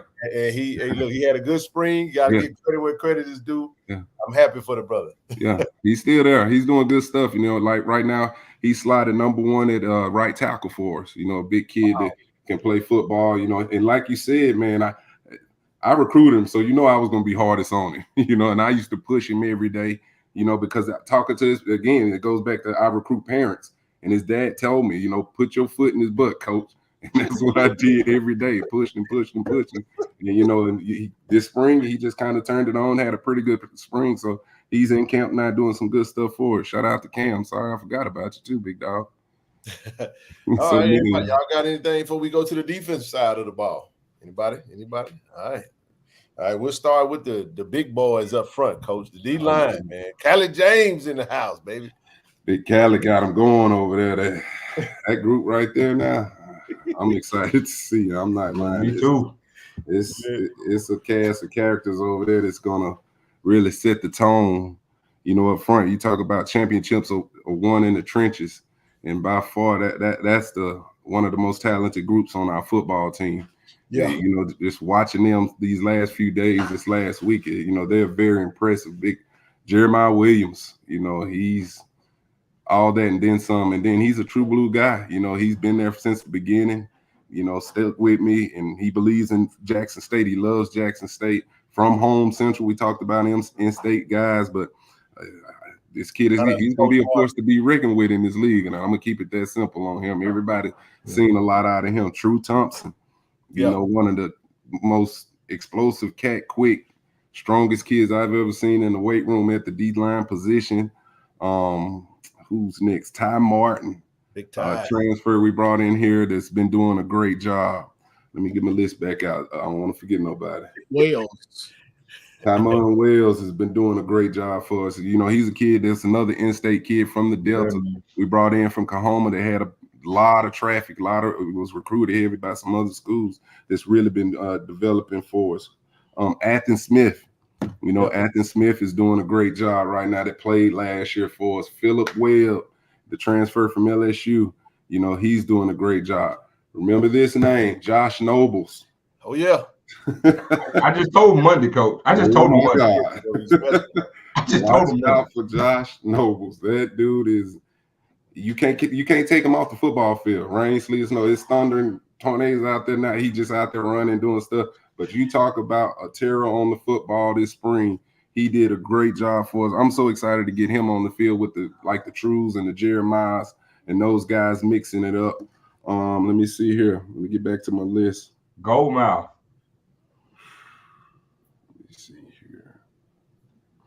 You mentioned the new guys coming in. You got Giles coming in, Cunningham coming in, but Cunningham, we talked about him a little bit earlier when we bring him from State. I'm forgetting one. Goldmouth. Big Stanley. That's who you talking about. You ought to see Stanley now, though. Like, Stanley has lost 25, 30 pounds. That's what Coach Kelly said. Yeah, he looks like a totally different guy right now. You know, very excited what Stanley did, you know, and Coach Colley, he challenged him, you know, at the end of the spring, told him he wanted to lose weight, and he came back, you know, looking like a different player. So he's looking good. Bowie, Big Bowie, we got in from Gulf Coast. James Brown. You know, he's another plugger similar to Jeremiah that's really developing into a really, really good player. Alan Walker. All right, remember Alan Walker last year played Mike linebacker for us, but we ended up, I wanted to move him to the DN position. So he's doing a great job coming off the edge as well. It's just, you know, that room is just it's locked and loaded with so many players, big bodies, and all of them bring something a little bit different to the table that's going to be a thing of beauty to see come this fall. Good stuff, man. I know it's no matter how you try, you're still going to be somebody you forget. But I know they're going to let me hear it. The linebacker room, I didn't think we were very good at linebacker last year. Mm-hmm. Pep did some good stuff for us. You know, it was good to keep JJ in. JJ came back, but we had some opportunities there. Let's talk about the the adjusting of the linebacker from a depth standpoint. Because you got some dogs in that linebacker room. Let's start Reed Pulliam, man. That kid. Before I start on that, I forgot John Brown too. John Brown, yeah. John Brown's a dude, man.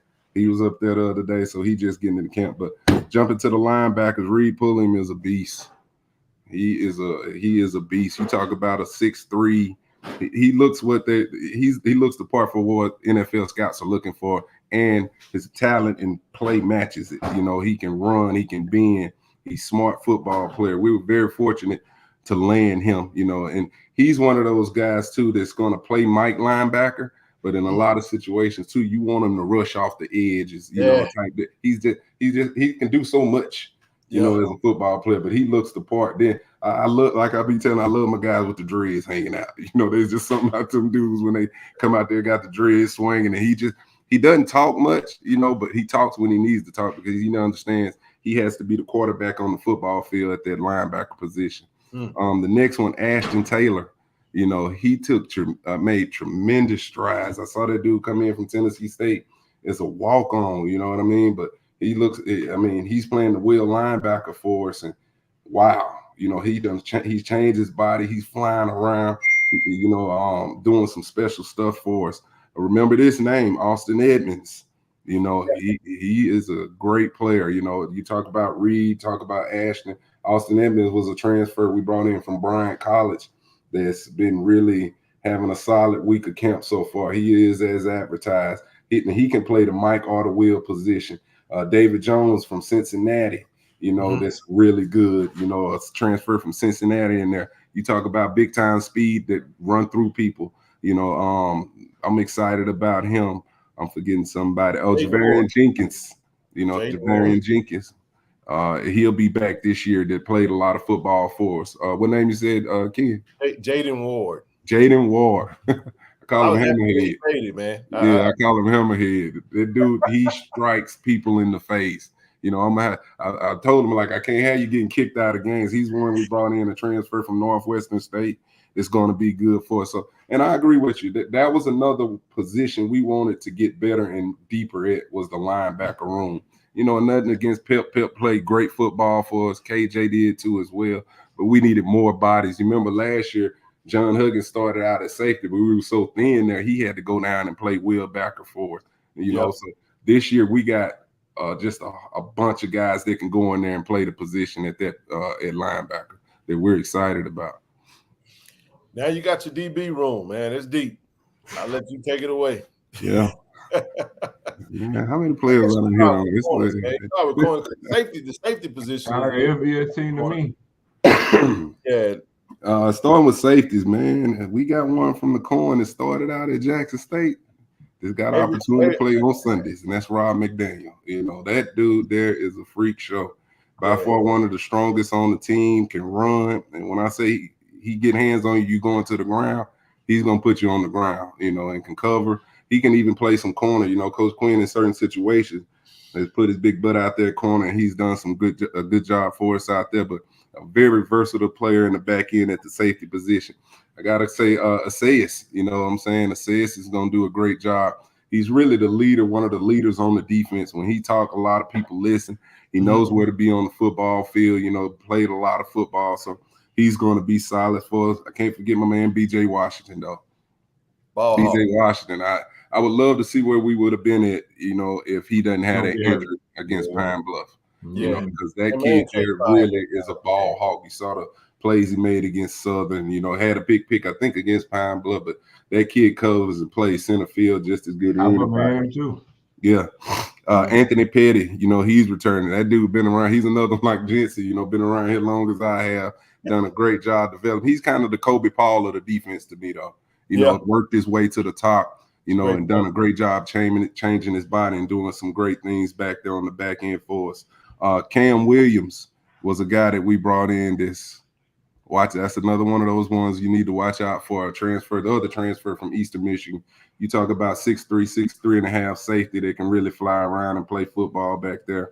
Let me make sure I ain't forgetting about it. Day Bright is a guy we signed. Hadn't got him on campus yet, but we're excited about him potentially getting in here. They can play corner or safety too. So we got quite a few safeties as well back there. Brian Mitchell, a kid from Memphis, out of high school. This kid is about 6'2" and a half, 6'3" that can fly, that's going to return kicks as well, that we're looking to make plays this year too. So it's a bunch of them back there. I hope I ain't forgetting nobody. No, I don't think from a safety standpoint, I think we should be good. Let's talk about the DBs real quick. The corners. K5, he's leading the charge out there coming back. That's been around here. Again, he's like those other guys we talked about that's played championship level football. So he gets it. He talking about he want to switch to jersey number 1. So we got to start calling him K1 now. But he's a veteran of the group at the corner position. Nyreek Sharp, a kid that was a freshman last year, didn't really get a lot. He played a little bit on some special teams for us. It's going to be pretty good. Micah Cherry. Transfer from Toledo has been looking like the real deal. You talking about a 6'3" corner, you know, long kid, close to 200 pounds. You know, clocks 4.3 40. That's going to be good. Day is the kid that I was just previously talking about. That's going to be playing some safety, but he's probably better at corner. That can do that as well. And we got another surprise that's going to be coming up here pretty soon too. So we're going to be solid at that corner position. Good deals. Hey, I just want Steve Campbell to know, you know, fam, you can record the whole show. You still can't stop us. October 19th, you're going to get your shot right there in the vet. So it's wide open for you to see it. You just tell Coach Cozy he can just come press play. You ain't got to record it for him. It's going to be a good one there now. I'm looking forward to that too. Hey, we don't want to get down the road, though. We don't want to get down the road. No, I know. I'm just messing with him because he keep talking to the chat. That's my boy there. Let's jump back. So appreciate you for going through the players, Coach. I know it's hard to do that. I don't like doing it. Specialists. You got it looked like we're too deep at punter, Matt Knoll back. Yeah, everybody's back there. You know, the one that's gonna be back from injury is G Baby right now that we're excited about. But you know, we're solid there. Got the long snappers, got kickers and everything. So you know, all those guys are coming, and we'll add G Baby to the equation. Gerardo Basil. So we're excited about that too. You know, what game was it? The first home game we went out there with nobody. So I refuse to let that happen to Jackson State again. With injuries and stuff like that. We will never be in that situation again. That was one of those big learning experiences for me as a head coach. Yeah. Zoe, you got anything left, bro? Let's see. I wanted to get through the players, man. I ain't gonna make you go through your staff because I think the coaches speak for itself. Great group of guys. So you got any questions from your list you want to touch on? Oh, no, the players, no. He good. We just went to the whole roster. We good, baby. PD, what you got, baby? Hey, Coach, I want to honestly say to you, I've always admired you from a distance in the way that you carry yourself, the way that you present yourself in public, you know, even with, in media, you always candid in your answer when people interview you. You don't shy away from the question and you answer the question precise as it was asked. And if you don't get the question, you'll go back and ask them to ask you the question again. So I always appreciate that about you and definitely respect that. I love, and I'm like this. The paper can say one thing, but the field and action how to show another. But with that being said, I respect the staff that you have put together. It's been like a great staff, and like they're excited about being here. They really know what they're doing, and they're really excited about coaching these young men, on and off the field. That's to be commended. When it comes down to the players and every name you just ran off, man, on paper, man, I never seen so much depth before to the point I was like, at one where I asked him out, I was like, man, I would hate to be a coach in that room because you got too much to choose from. Yeah, that's gonna be the hard part. Yeah, yeah, the right guys on the field and just keeping everybody happy. Yes, and I definitely respect that. So I just want to give kudos to you and much respect. We roll with you, win, lose, or draw, no matter what. The J State love to the end. I do want to ask you this: we've seen some clippings that been put out about the hard work that's been put in by the players. Shout out to Coach Beef and the staff for the rigorous workout. That the people that the fellas been going through, and all of them look good, Coach. They look in shape. They look strong. They cut up. Look like they're ready for magazines. But with that being said, at some point they're gonna leave, go back home. They're gonna have to come back to campus. How important and how hard do you stress to your players about continuing staying in shape, what has been instilled in them over the summer, and how much do their being in shape go into their position on the depth chart? Yeah, I mean, that's huge. And that's why I tell those guys to take advantage of the time now in these months of June and July. But it's not up to the players. It's up to those coaches you're talking about. When they're away from us, I tell those guys, you got to talk to these guys daily, not once, 2-3 times a week. Just letting, holding them accountable, basically what I tell them.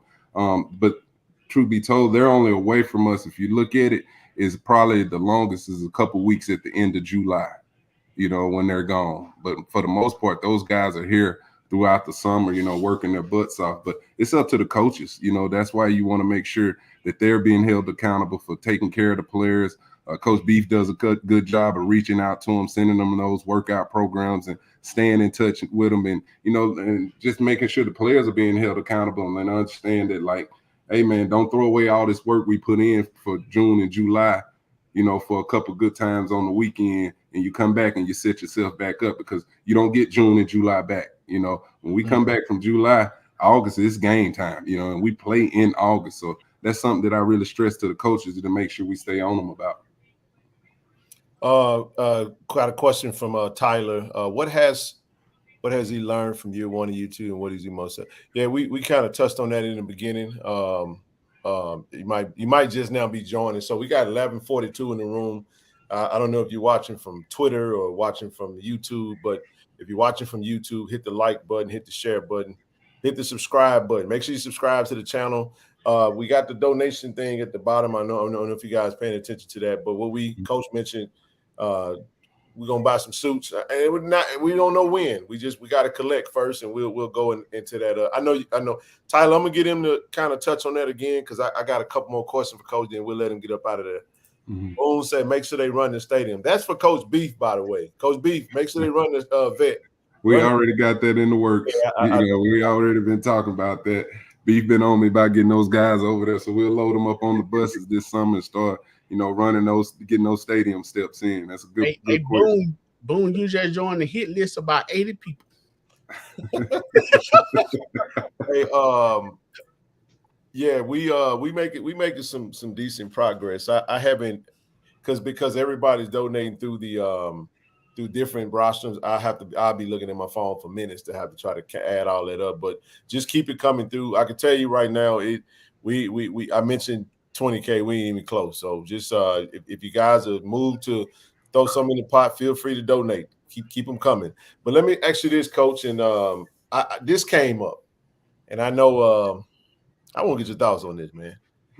That Gordon Red, man, is always, I got my hat on tonight because I was coming with it. We got that red uniform out there, and it seemed like it put a lot of people in a conundrum when they see us go out there and play in WC Gordon Classic with an all red uniform. What's your thoughts on the chatter that kind of comes from that? Because a lot of people feel like, we're Navy, we're white with a touch of red.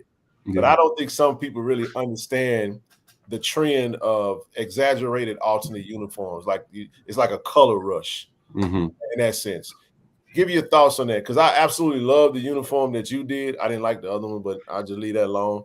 I don't like the JSU. I like the Jackson State going across the front, just me personally. But let's get your thoughts on the red. It goes back way when I played. We had the accent of the red in there. We used to do certain things with the red.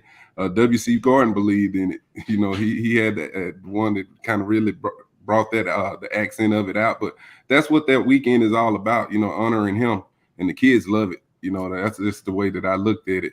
The kids love it. We only wore it. Well, it's just that one game too for that WC Gordon class. There's some people losing their mind over that one game though, because they're saying, well, WC Gordon never wore a whole all red uniform. No. What would you say to that? Well, we never wore an all red uniform. I get they want the navy and white with the touch of red, but thoughts? I really don't have a problem with it. It's like, whatever my kids feel good with, that's gonna go out there and win football games in. That's what I'm all about. You got a lot of them that love the red, not just in football, a lot of sports, at Jackson State, because these kids nowadays, they into things. They want combinations, they want different looks. They don't want to look the same as other programs week in, week out. So it's whatever the kids want to, look good in, and, whatever they feel good about, I'm all about it. And, like I said, the accent has been part of it. So, I'm with the kids, whatever they feel good in, and as far as playing football games in. Great answer. Hey, Coach, I know you kind of touched on this before, but I want to say personally, I'm excited about the OC that's going to be at Jackson State. I seen a glimpse of what that fella can do when he calling plays. My question is, how excited is Coach Taylor about the OC position? I'm very excited. That's how you about calling the plays, Coach. We know you're a great offensive. I'm sorry, TD. I messed you up, man. I just you say he real smooth. Threw him off right there. I should have muted myself. I'm sorry. No, but I'm very excited. Anytime, we just covered all those players. You got all those kind of weapons. Anytime you can coach on that side of the ball, that many weapons, in the quarterback room, receiver room, O-line, running backs, tight ends, I look forward to it. And then that's my passion. I really love calling offense. I love the preparation against defenses throughout the week, the teams that week in, week out. I love everything about it, and that's kind of where I always said, I understood the steps position coach. My time as an OC, I had so much success at it, and I understand the work you have to put into it, as far as being successful, so I'm excited about it. I look forward to it, and just, seeing all these weapons, moving up and down the field and having some success out here, come this fall. Coach, I got a few more. I got about 2 more questions for you, but one of them I got. SWAC Media Day is a little over a month away. I know. Talk about the process that you go into. Like, who do you decide? You got some. I don't know what you're gonna do, and I don't have to know. We'll find out whenever when the time is right. But yeah. Let us know kind of your thought process or kind of how you're gonna approach that and which players you're gonna possibly not which players, but the thought process behind which players you want to take. Leaders, the guys that really have the heartbeat, offensively, defensively, the guys that, had some tenure and some success here, that means a lot to me, and understand what we preach, our philosophies, what I'm saying, and things like that. We talked about earlier, the coaches echoing, my voice throughout the building, so it's no different when I choose those guys to come make that ride with me down there to SWAC. Those will be the 2 guys that are, we're going to load up and get those suits for and go down there and SWAC and talk about, this upcoming season. But those are some things that, I look for in those guys when I make those choices. Awesome. Mm-hmm. Coach Simmons said, are you coming to the Texas High School Coaches Conference? What's the dates on it? It wasn't on my hit list. I have to check with my staff. Maybe one of those guys. I can get somebody in my staff over there for sure. Jimmy Coleman say, how comfortable are the quarterbacks getting more comfortable reading defense? They are, and that's what's so important about these times, coming out of the spring, the Junes and Julys of throughout the year. Those what we're going to use that time for. We're going to take advantage of each and every day. I told you, the team with the best quarterback, that's usually who wins the championship. So that's something that I played the position. I know how important the relationship with a play caller and a quarterback is.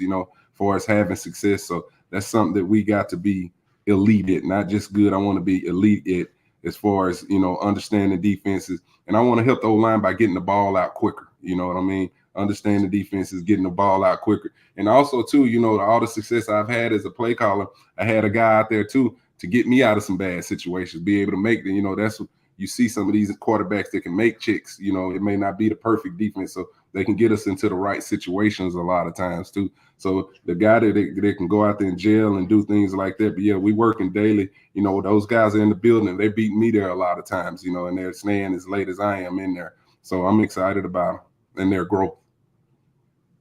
Good deal. I got one more thing for you, Coach. No problem.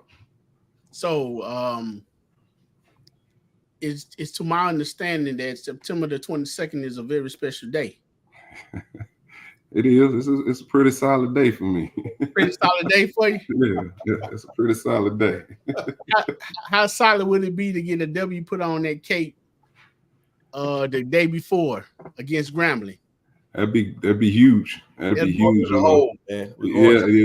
That's what we call it, the hole, man. When you go down there and you look down in that bottom, man, and you see those fans and you walking down the hill, man, shoot, it do something to you, when you're going down in that hole. So it's a different altitude down there, you know what I mean? So it gets pretty loud down there. People are over the top of you. So, and then, like you said, the 22nd right around that same time. So I'm excited about it. And I'll kind of, mark that time every year, regardless of who we playing. Like, that's one game, like, we better have, figured out. So for all the players that listen who's not aware on what I just said, September the 22nd is your head coach's birthday. And that day before, you play Grambling State University. Yeah. We don't need definitely don't need no L's, brother. I want to wake up on the 22nd to feeling good. Hey, man, that's the goal. I think one other thing I was going to ask, I know somebody asked about us. We're only in one classic. I know we got out of the Tennessee State game. We got the Gulf Coast Challenge. I think this will be our last year. Being able to, normally we wouldn't get a chance to schedule a lane and have a home game this early in the season, but I know last year's schedule was brutal to get back-to-back home games after the Monroe game, which is down the road. It's a much friendlier schedule for our fans. But I'll do this. Kenny Bryan, my man, what's up, Coach? Kenny Bryan thing. Kenny Bryan, that's my guy right there, former teammate, great player too. Yeah, man, Kenny, good guy, man. So, Coach, we try to ask as many questions as we can around. I know it's a unique time for you guys as you prepare. What's something that maybe we didn't touch on that you'd like to share with Tiger Nation before we get up out of here? To be honest, I think we hit everything. That's what we talked about, Ken, when I said, bring me on. I wanted everybody to kind of know. And I know I've been kind of quiet. I haven't been dropping my standbys this year and doing all that because I just been locked in and focused, man. I'm ready to get after it this year. But I think we pretty much hit on everything that, what we're looking forward to as a football team. We talked about my coaching staff that I'm excited about. We talked about the fans and the love and support we want them to continue to show, week in, week out, day in, day out. And just understand this, we getting better. We getting better each and every day. We're not just taking days off. We're up there each and every day. These kids are even taking their own time on the weekends and coming out there with Coach Beef, or voluntarily on their own, wanting to work on speed camps. We got that on Saturdays with these kids. So we're doing everything the right way to, get geared up for this 2024 season. Hey, Coach, I want to ask you this, and this is going to be kind of like a somber type question. Unfortunately, I know you say you have 80 players on campus and you got more to come. I know it get hard when it come down to having to trim down. How difficult is that, and what number do you have to trim down to? Well, I like to carry anywhere from 100 to 105 guys, throughout the season throughout that whole time. But that's including walk-ons too. We have a long list of guys that just want to come out and, as a walk-on and try to earn. We talked about the Ashton Taylors. Kobe Paul came in here as a walk-on, So probably around 100 and 105 because you have to have guys out there, let's be honest, to show you the looks of the defenses of that previous week. So it's an army of players out there, but that's around about the number we look at, about 100 to 105 guys at one time on that roster, and we'll be getting geared up for training camp in August. Okay, and how many of those guys travel with you? Depends on that week, but we'll take anywhere from probably 63, maybe somewhere in there. We could take up to probably about 60, 63, and it's up to me, because they know this about me. I tell them, I don't take dead weight. You know what I mean? If you getting your butt on that bus, you got something to do with this football game going. That's from trainers, equipment people, everybody. I do not take it. Everybody got to have a job, especially when we're traveling. But at home, you try to dress as many of them as you can, for those home games. You want those sidelines to be packed and have dress the full army as many as you can, at those home games. But on the road, you're only limited to so many, as far as, you have to, with hotel costs and everything like that. So you kind of trim the fat and try to bring the guys that's going to really, be impacting the football game. Outstanding. And speaking of traveling, Coach, you're looking at two men who attended every game. Every day. 11 for 11, man. How y'all do y'all travel roster? Hey, look, we there. We coming, man. Hey, I know somebody said we coming. We there. I know we talked yesterday, Coach. So many things. I mean, we got going on. We appreciate you guys, man. That's why I'm always open, and that's why I get it. The media side of it. You guys work so hard day in, day out as well to get that, you know, this information out to the fan bases and everything. And I know one thing about you guys, y'all love some Jackson State. Yes, sir. 100%. I really love Jackson State. Yeah, so, man. you know, your work is not going unnoticed. I know, man. And as Coach stated, listen, we got a lot in the room. I know we got some folks just now joining. We got Coach on here. We are building up a donation to the Jack State football to get some things. I know Coach mentioned some suits for the team. We'll start working towards that, man. So if you guys want to donate, it's actually pretty quick. You got 1,100 people, man. If 1,100 people send $20, we'll be done like that.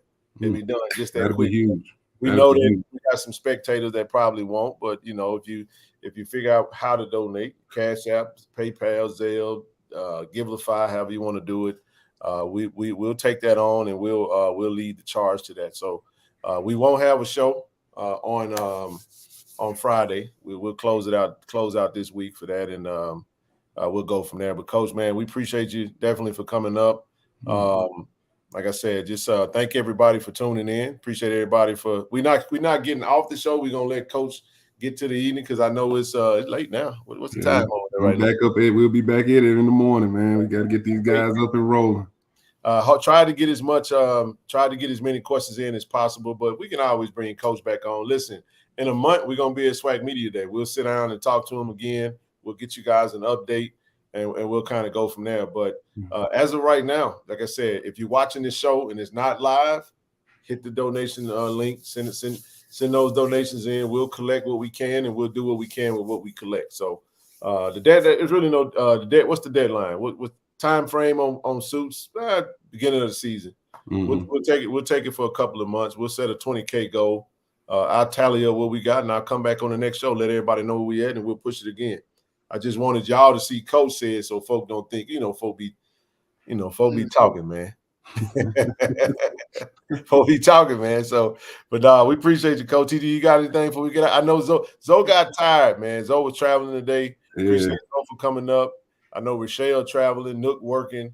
KT Dub don't ever come on the screen, but we definitely gonna be continue to do what we do. Yeah, and I want to say, like I said again, big shout out to you guys, man. Everything you guys do, like y'all was just basically saying, y'all. I see y'all every weekend on the road, in the building throughout the weeks. Just big shout out to what y'all doing. The exposure y'all giving these kids, the things you're doing with these players. It's not going unnoticed, man. And and again, hey, these kids working their butts off. My coach is working their butts off. Continue to support, donate. Please donate. Every little bit counts right now. Everything is for this team. Everything is for the brand. Everything is for Jackson State. So we need you guys to really continue to support and continue to love. Hey, and the main thing too, like I said, I love to recruit as well. We talk about offense and stuff like that, TD, but I love to recruit. Keep showing these recruits love. Keep showing these recruits love. We're going to continue to build this football team. And that's what people want people to really understand too, how many players we lost from last year. And, the things that we did last year were huge. But now we're steady. We're building something special here at Jackson State right now. We got to continue to go in the right direction with those things. Coach, I'll say this. I know we getting out of here. We didn't ask this question, but it goes without saying. NIL ain't going nowhere. I mean, I know I just want people to understand what we're trying to do. I've been on this NIL thing for 2 years, man, and just to be able to do a little bit of something for a few players is great. But in the space that we're in, it get tough because it's slim pickings. You know what I'm saying? You can't really do nothing with. We do have a collective. I want to put that out there. If you guys are interested in being a part of that, shoot me an email, and I'll get you all the information you need to join what we got going on. Now, I'm saying this with Coach on the screen because it's not just about football. We're looking to go into other sports, but this is what I do want to say, Coach. Honestly, what 2024 is about is laying the foundation and building the infrastructure for an amazing 2025, where we actually take it to the next level with our collective efforts and get into the tiers and memberships and all that good stuff, because we have a blueprint, but the reality of it is to expand on it. And through conversations with you, Coach Thorne, Coach Omar, the coaches, and just the ideology behind NIL, and we could do so much. Jackson State is a very unique place. We have a very unique situation, this platform, And we appreciate everybody that have wrapped their arms around this platform and doing what we do. And I just want to say this, Coach, because I feel like this is the right time. Yeah. Well, then let me add to that, though, Ken. Let me say this, because you talked about the NILs, but talk about the other things that's going on with the water. You know, you've been all the cases of water delivered up there. We have the body wash, all that stuff. You know, like those kids really love all that. You know what I'm saying? You're gonna make Calvin get mad if you say toiletries, man. Can't say toiletries no more. That's why I didn't say it that way. But just like that's what I want other people to understand. All that stuff go a long way with those kids, though. You know what I mean? Yeah, we take care of them. We do our level best. We do have a foundation. We're looking to definitely do more with our foundation, whether it's the supplying of like I said, travel stuff, whether it's furnishing apartments for students. You know what I'm saying? We getting active now. What Coach talking about, if there's a need, we do it. We did some big things last year but this is what I do want to say, Coach, because this is the thing. I just want to say this again because I feel compelled to. You are not supporting Ken Clark when you get active with the NIL collective. TD, what do we say? We don't get shine. Not one single red center that goes toward us in any capacity. So we have open doors. We're just trying to educate our people that collective group economics works in our community. It's other communities that do this extremely well without their eye. They don't even bat an eye at it. That's why they get so far down the road. But what happens is people tend to pump the brakes when they looking at somebody that look like us and look like them, thinking that it's always something else. I can't say forget them because we have to continue to educate our people and navigate through the toughness of it. And what we're doing is we're not just doing what we're doing, Coach. We're really trying to educate our own people, understanding how a small group can really make a major impact if we buy into it, keep it clean, and then expand accordingly. So that's been our approach. We love that we do have brand ambassadors, but I'm going to just be real with you, for the fan base that we got, for the support that we got, we really should have 30 or 40 brand ambassadors, but we got to grow it. And we ain't going to poo-poo on what we're doing. Just want to reemphasize the fact that we can do more together than we can. I know it's some folks that see what we're doing and both be feeling some type of way, and they don't really know the work that's doing, man. We work our butts off, and Coach tell you that.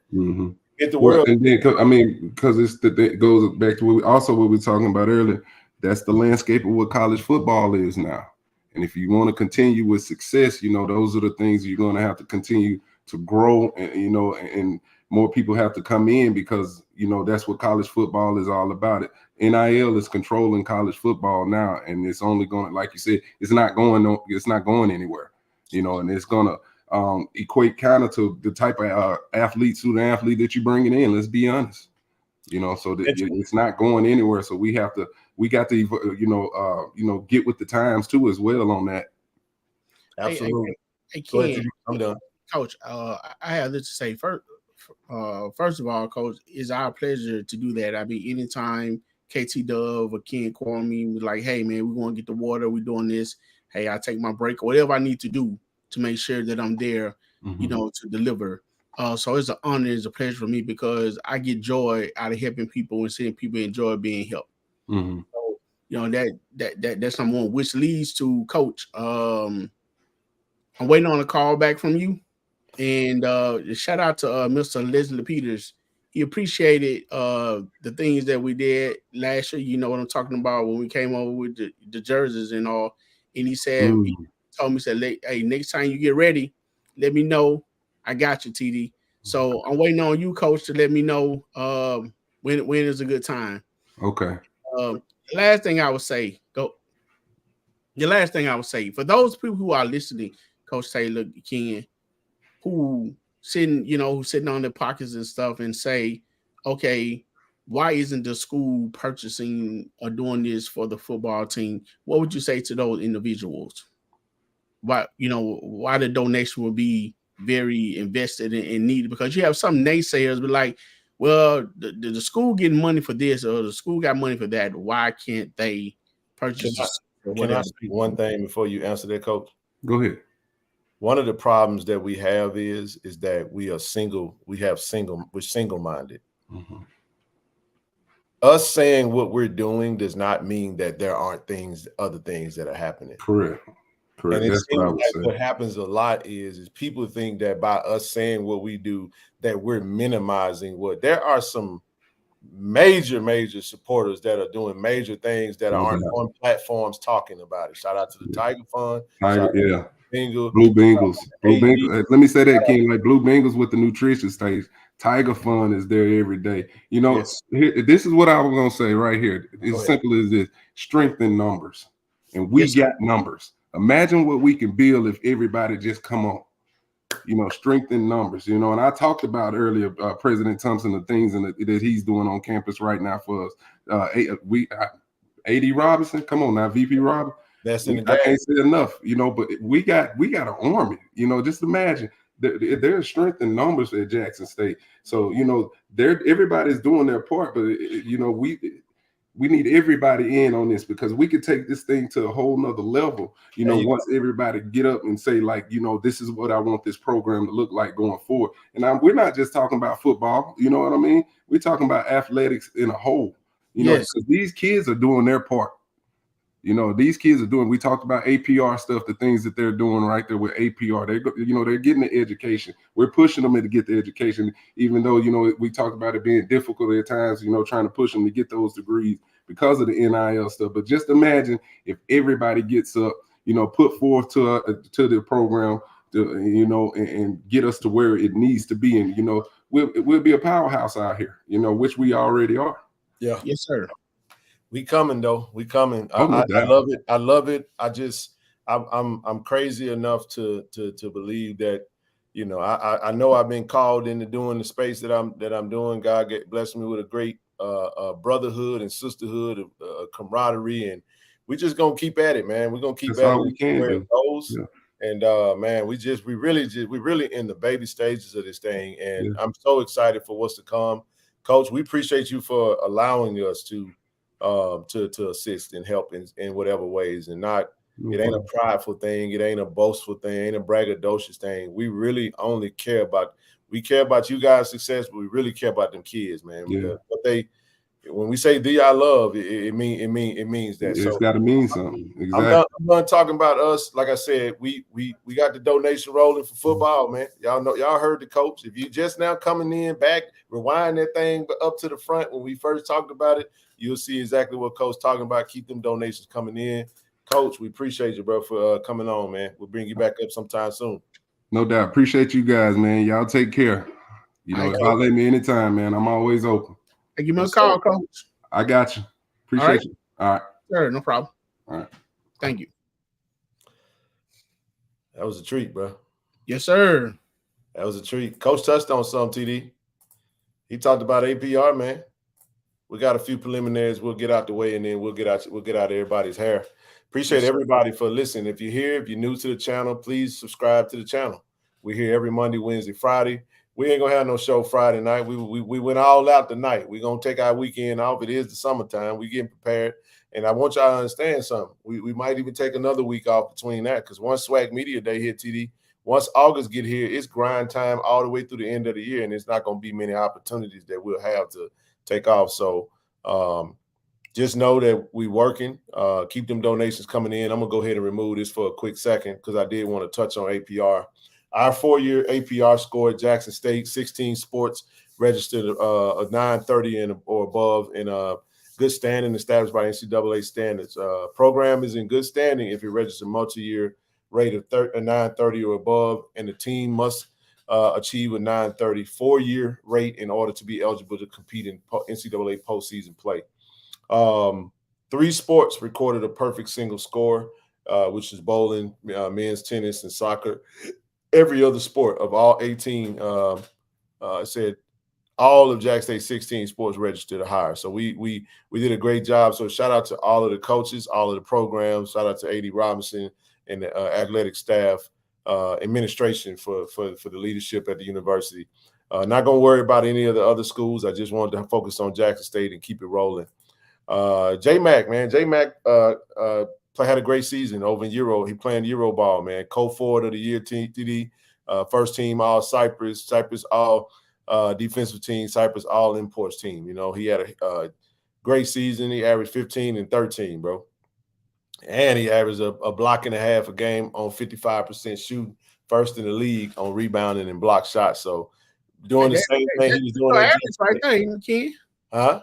You like that average right there, don't you? Well, I love that average, man. 15 and 13. Come on, dog. Come on, man. Shout out to J Mac, man. J McInnes. We wish he would have stayed with Mo Kane, but he went to Ole Miss for his last year. He did graduate right. alum, so we proud of him anyway. And he represented Jack State well, doing his thing overseas, man. We got us a new volleyball player too, man. We got Miss Shelby Ray. Says she's excited to announce her commitment to play D1 volleyball at Jack State University. I'd like to thank her family, friends, and all the teammates and coaches at Tsunami V Volleyball. Always supporting me. Go Tigers. So definitely want to welcome her to the fold. We listen, man. Just want to say this. We coming up this month, June 22nd, we will be at Cannon Toyota in Vicksburg. We will have our ambassadors. Now, all the athletes that will be there is not on the photo. We have some more athletes there. We also in partnership with the Jersey Wave, Brother Craig. Jersey Wave athletes. So if you're there, if you come out there, you get a chance to connect with him. Go ahead and put your jersey orders in, man, right now. Don't wait. Get them in by the end of this month so Craig can get started on them and you can have them before the season started. Now, he has 3 of the athletes on the photo right here actually has a jersey deal with him. We got Miss Leilani, Hunter Burns. We got Alan Walker. And so if you buy any of those players' jerseys, they will get actually paid directly through their NIL with Jersey Wave. So excited to partner with him. Jacobian. Yep, got Jacobian, Irvin, Isaiah. But Kobe Powell is the only one on the photo that doesn't have on there. But maybe he'll get one. Who knows? But we'll see who all will be out there. Make that happen. Even if you're in Jackson, pull up over there. We're going to have barbecue. We're raffling off 2 season tickets.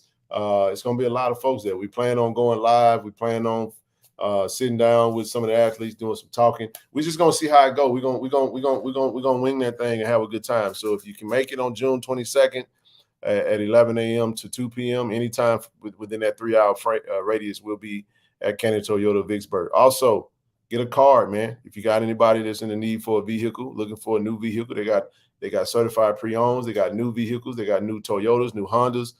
The list goes on, and they'll give you a Cannon deal. Trust me when I tell you, they'll take care of you out there. So I'm looking forward to it. It's gonna be fun, and we'll go from there, man. Hey Ken, like you said, if you want a jersey, go ahead and put the order in because, like you said, it takes some time, 3 to 4 weeks for them to come in. So go ahead and place your order. Hey, guess who put their order in, Ken? I did today. Yo, you did? Man, Rob, Jaden, and crew got theirs in too, man. Now, I did tell Craig I'm probably not going to do many football jerseys this year. Yeah. I put in 2 basketball jerseys today. I got to get me an Angel Jackson Las Vegas Aces jersey. And then I need to get me an Angel Reese jersey, man. You know, I got to get that, the Bayou Barbie, man. I got to represent for my girl, man. I'm a big fan. I don't like the little whatever's going on right now with the Caitlin Clark stuff. I think the WNBA's and everybody should really just embrace both athletes. They both stars. Angel Reese played a villain. It doesn't matter, man. A lot of people watching the sport right now, and let's embrace it. They kind of had that Bird versus Magic war going on. You know what I mean? And they can grow the brand. I hate to see them only embrace one. I just saw an alert, TD, because you know the young lady who hit Caitlin Clark in the game. I'm just seeing an alert that they had to have some security at the team hotel because some man done tried to approach the young lady at the hotel, bro. Because I guess he felt some type of way about her hitting Caitlin Clark. See, that's what I'm telling y'all. See, up under a lot of that old bigotry, people get to feeling some type of way. And what I think should happen is that, man, you protect them sisters at all costs. You see one of them white dudes come, and I don't mean that this ain't no black or white thing, but if you see one of them bigots run up on one of them girls, man, teach them, make an example out of them. And I ain't saying nobody, wishing nothing bad on nobody, but damn, you know what I'm saying? It ain't that serious, but idol worship is a real thing, man. It is a real thing, and people get crazy, man, over this stuff. So, but that's the type of stuff that I got it right here in my phone. I saw it. I just kind of held on to it. All they said, thank God for security. It said individual confronts Chicago Sky and Trinity Carter at team hotel. Bro, are you serious, dog? Like you running up on the ladies because she hip check Caitlin Clark. Like, what we talking about, bro? Like, I'm just saying, man, it's a crazy world we live in. People silly, man. So, but anyway, I ain't gonna mess up the show with that. I just wanted to make sure we got through them few preliminaries while we got a chance. Just want to definitely shout out our sponsors, our channel sponsors, Cannon Toyota. We touched on Auto Masters. Now, listen, if you're in the local area, you're looking for a great vehicle, they can help you find any vehicle you're looking for with a great deal. Go to www.automasterso6.com, 601-927-7794. Ask for Terrence or Tim, and they'll get you taken care of. But yeah, man, I'm excited, bro. I'm excited. Great show. Really enjoyed that, man. Appreciate Coach for coming on. It was outstanding. A lot of people still in the room. Make sure y'all hit subscribe to the channel. We are right there, man. TD, where we right at, bro? You said at what? Almost 80 away? We probably, I hadn't looked at it. Let's see. We are at we 80 on the head. We 80 on the head. So we got about 8. If you're watching, you haven't subscribed to the channel yet, go over to the YouTube channel now. Hit the subscribe button. It's free. Let's get us to 6,000, man. Let's get us to 6,000. It don't take that long. I would love for everybody that's watching to be subscribed, but we know how that goes, man. Haters, if you go to tune in, you might as well subscribe to the channel too, man. Then go over to your work phone, hit subscribe. Hey, that's a great point, bro. I like that, dog. I like that. Hey, while we think about it, bro, make sure you get your season tickets. Get your damn tickets. Tickets are on sale. 601-354-6021. Or go to gojsutigers.com/tickets. Also, you can do the same for your parking. Get your tickets, man. Go get your damn tickets. Let me drop the link, man. Y'all got anything? Anybody? Hey, feel free to come up, y'all. If y'all got anything y'all want to touch on, we'll be on for the next 12 minutes, and then we'll be out your way. Got a few more minutes. But appreciate everybody for sending up their questions, man. I wanted it to be as collectively as possible. But great questions, man. Great interview. It's a great time spending with Coach, man. I'm looking forward to getting over there and continue to watch the players. Hey, Blue, we got some offensive linemen we here to check out, man, at Jackson State. Come on down. Yeah, man. Definitely. Putting that work in, man. It was definitely through it all. CC has kept quiet, which is also yeah. Did the 5-star punter return? Yeah, he did. He absolutely he did. What's up, Mr. JSU by 40, man? What's happening? see, kid. See, they never thought I was coming through. But I always show up for the biggest show on earth. Well, you sound like a wrestler, man. WWE, man. Hey, look. I'm 32, born in September 8th, 91. I came up in that area. Hey, look. You know what? I don't know that. Hold on, Brother C. Lee. I don't think that anybody in the SWAC got put on unless the SWAC do something. I don't think the NCAA is going to do anything. So I don't know. I can't answer that question just yet. But go ahead, go ahead, bro. I ain't mean to cut you off. Oh, nah, you good, bro. Hey, look, man. Look, absolutely great interview by TC. Hey, TC, look. I'm telling you, bro. I'm telling you. Now, granted. Now, when it came through the chat, it said bad player. It didn't mean to say that. It meant to say basketball player. You see? The words just got mixed up a little bit. But I'm telling you, bro. I played wide receiver and DB. Look, Ken, listen to me. TD. What up? I ain't gonna hit nobody. I was the same way back then. That's why I quit football. I ain't gonna hit nobody, but I'm telling you, bro, if the ball come, I'm catching it. I can catch like a mud, man. I ain't finna hit nothing, you know. So what about getting hit? You say you're not gonna hit, but if you catch the ball, you subject to getting hit. Oh, look He here, ain't TD. He Baby, thought about that. look Yeah. here, baby. Look, no, listen here, bro. I came up at the Boys and Girls Club and did all that type of stuff, and folks tried to hit me all the time. I'm a juke left, juke right, step back, step forward, spin. I'm doing all that. I ain't getting hit though, and I'm gonna go out of bounds if I can't get away. You feel? So, hey, yes sir. Trying to tell man. you, Doc, hey, keep me. Doc, what's up, man? Hey, I'm good, man. How y'all doing? It was a great interview tonight, man. What's up, Appreciate Doc? you, brother. Appreciate What's it. up, TD? We Mr. got JSU by 40. What's happening? Oh, was I on hold? Was I on mute this whole time? No, Nah, I muted you when Doc started talking. I heard you. Oh, okay then. Hey, No, Q, what you laughing for? He This said, ain't when a funny. TD is going to start analyze the O-line. Y'all know I only. Yeah, man, that'll be good. That'll be good. Go for it. Hey, so retro. Yeah, what's going on, bro? So did you get all your questions answered from Coach? You liked what he had to say? Was he in the I stone mean, on time? I mostly wanted. Well, yeah, I mostly wanted to hear. I mean, I asked the offensive question. I really did go in at Jay Shaw, just messing with him. You feel me?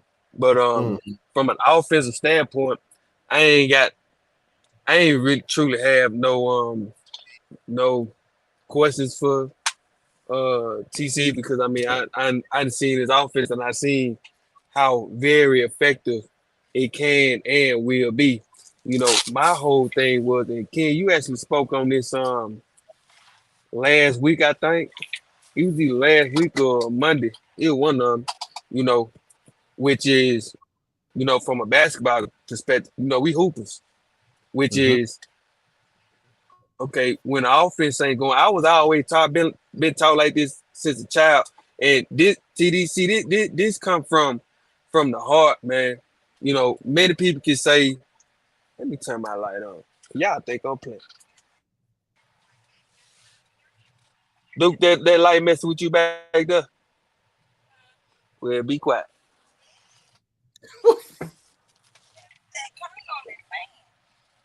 Well, you gotta do what you gotta do then, because I'm trying to talk on the phone. Come on, man. Yeah. Well, the thing is, the way I would talk about sports in general, specifically about basketball, you know, and I'm gonna translate it translates football, right? You know, even if, like I said, Ken, you spoke on this Monday, even if your offense ain't going, man, you still play defense. If I ain't scoring, you ain't finna score either, you know, and that's how I run it. That's how I live, you know. And so I wasn't worried about TC offense. I'm not worried about that, you know, because you're gonna have offensive struggles. Whether you, I mean, the other team, they game plan it too. You know, it is what it is. But that defensive aspect, that's gonna come straight from, you know, once you learn the whether you want to say technique or, you know, but me, I say just effort. A lot of stuff come down to effort. I ain't gonna say everything. I'm gonna say a lot of stuff come down to effort, you know, and how bad you really want it or how much you really want it, you know, to stop whatever you trying to stop, you know, and hard. Like this guy's not gonna do whatever he think he gonna do to me. And that's just drive, you know. That's just about having a certain type of dog within you, you know, and that's what I wanted to hear our big brother talk about. And I mean, from what he said to me, I mean, on the defensive end, and he sound confident, so I feel confident, and that's what I'm gonna leave until I see otherwise. Exactly. Yeah, he covered all that. What you think, Doc? My bigger question was with the defense, particularly the linebacker situation. He nailed it on the head with all the pieces that he got in, and Seen a video with Reed Pulliam, man. Yeah, Hey. Reed Pulliam is a stud, man. Hey, man, I like that dude right there. Yeah, he a big linebacker. It's just kind of one of them things. Like as I've said on numerous occasions, and what I'm doing, y'all, I'm looking down. I'm actually tallying up these donations real quick. But I just it's gonna come down to whether we, how we prepare in our mindset. You know what I'm saying? How bad we want it. That's really what it's gonna come down to, in my opinion. So I don't think we gonna have any issues with actually having what we need to have in order to win. So we're just gonna have to see. We're gonna have to wait and see, man. But I think we got a damn good shot at whatever, honestly.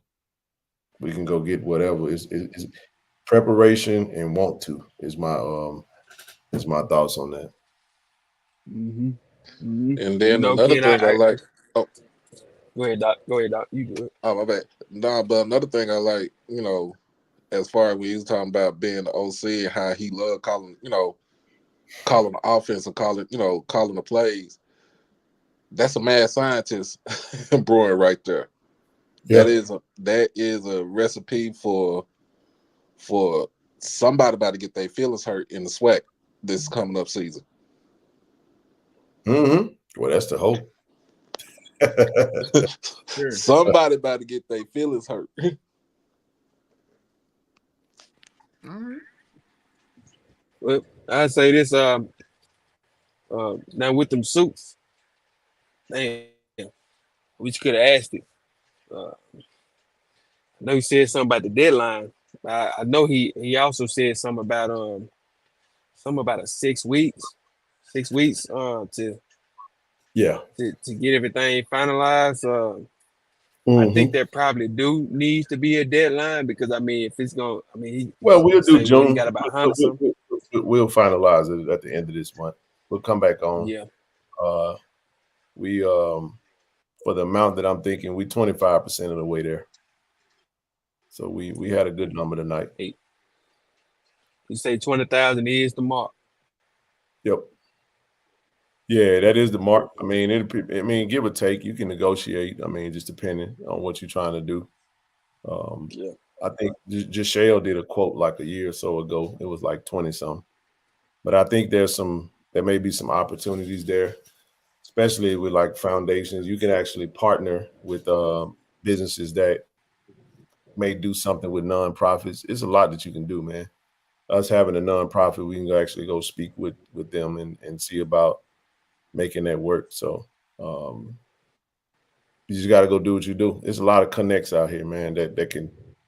I just had a roundabout figure, but Coach said it. You know what I'm saying? We didn't even talk about that. What I was talking about was actually something else that he and I was working on, but he kind of mentioned that as well. So asked the question. So we don't mind getting our hands involved, man, because we're gonna do it the right way. We make sure they got what they need.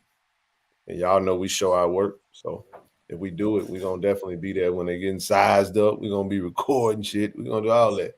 We're going to make sure you see that we went and got it. And we'll show you the invoice when we get done with it. We don't mind it. And so in all, we're looking at about 75. I know that number jumped, but what I did was I added that 50,000 for the boom to be able to get something like that. That's a good number. Man, that'll be crazy though. That's an aggressive number right there, bro. For real. Yeah. The boom situation gonna be way different.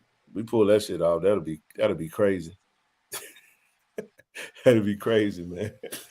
I think we can do it, man. Well, we need them there, Ken, for marketing. Well, for the boom to be the boom for one, as well as number two. That of course we all know that game is nationally televised, and exactly, and gotta have it, bro. Somebody asked a question as far as colors. I don't know. We don't know. We ain't even trying to go that far with it just yet. But we'll definitely make sure we'll see what's out there because it's probably gonna be 100 suits. You gotta just think about that. More likely it's gonna be 100. Now that's including the coaches. If you include the coaches, it's probably gonna be a little bit more. So it's coaches might sit this one out and just do the players. it's a lot that you could do. You know, the brand doesn't really matter. You just kind of go speak with whoever is out there and just see what they have. But that's where salesmen come in at. You go in and talk to them. You talk to them figures. I'm pretty sure it ain't the first time suit companies outfit teams all the time, man. You have all different types of designers out there, and you just let them know what your budget is and what you can work with. And if they willing to partner with Jackson State on something, they'll definitely do it. I know, Kenny. I say that I always go a little bit above and beyond. You know how we do. I say that, but you're right. They'll know it because it'll be paid for, and I'm just talking about content purposes, but we don't mind saying what it is. It's just a level of transparency so folks know. Because we've done a lot, man. This will put us well over damn near $250,000 we done put through this damn channel, man, doing stuff for JSU. So our work is undoubted. That's big business right there, man. Standing on business when you do that. We trying, man. Putting that type of work right there. Well, it's a unified effort, man. We got a lot of boots on the ground, a lot of hands collectively, helping, and we don't mind steering the ship. You know what I'm saying? That's really all we doing. We conductors on this thing. Shout out to my brother Nook. We train engineers over here, dog. When you're a conductor, you engineer, you steering the train. You know what I'm saying? Make sure to get where it need to be. But Ken, believe it or not, it can be pulled off for the band and band head. I believe it, man. I really do. I think we can, but it ain't gonna be no situation where we saying to everybody put $20 in the pot. It ain't gonna work. You're gonna need folk. It need to be 100 or better. I'm just tell you that right now. Really, you need some 500s and some thousands. You need all that because 50,000 is really only 50 people giving $1,000 at the end of the day. And you just do the math that way. You get 100 people giving 250. Is it 250 or 50? 100 people Add that up, Ken, because we need to figure that out. 100 people doing 500. That's what it is. I'm sorry. 100 people doing 500. So I'm saying like the numbers do what it do. That's like the merge. That's like a merge show. I think we probably should, if we're gonna do something like that, I would definitely have to give it to the university and see about them pushing that because they'll be doing something live and I don't people try and watch the merge. It's a lot be going on, but it can be done. We'll sit down and talk about it. I ain't afraid of it, dog. I'm ready. I'm willing and able to do whatever. You know what I'm saying? Bring us in on. I'll leave that alone. But I think it can be done. Well, that's what I'm saying, though, Ken. I mean, you go ahead, Ken. Go ahead, T. My bad. I was just about to say, I'm about to be out, man. Tiger Nation. Yeah.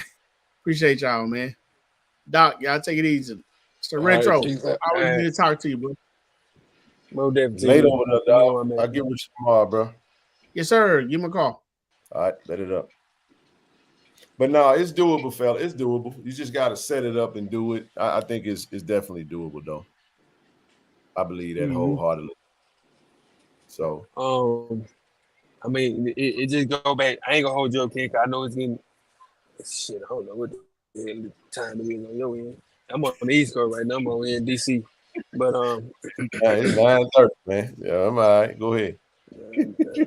12:30 up here, but I just said a multitude of times that no society can rise higher than the condition of its educational system, in which when we're looking at the times right now, everybody trusts me. I'm my own operator truck driver. Yeah. I pay my own expenses. Everything. You see.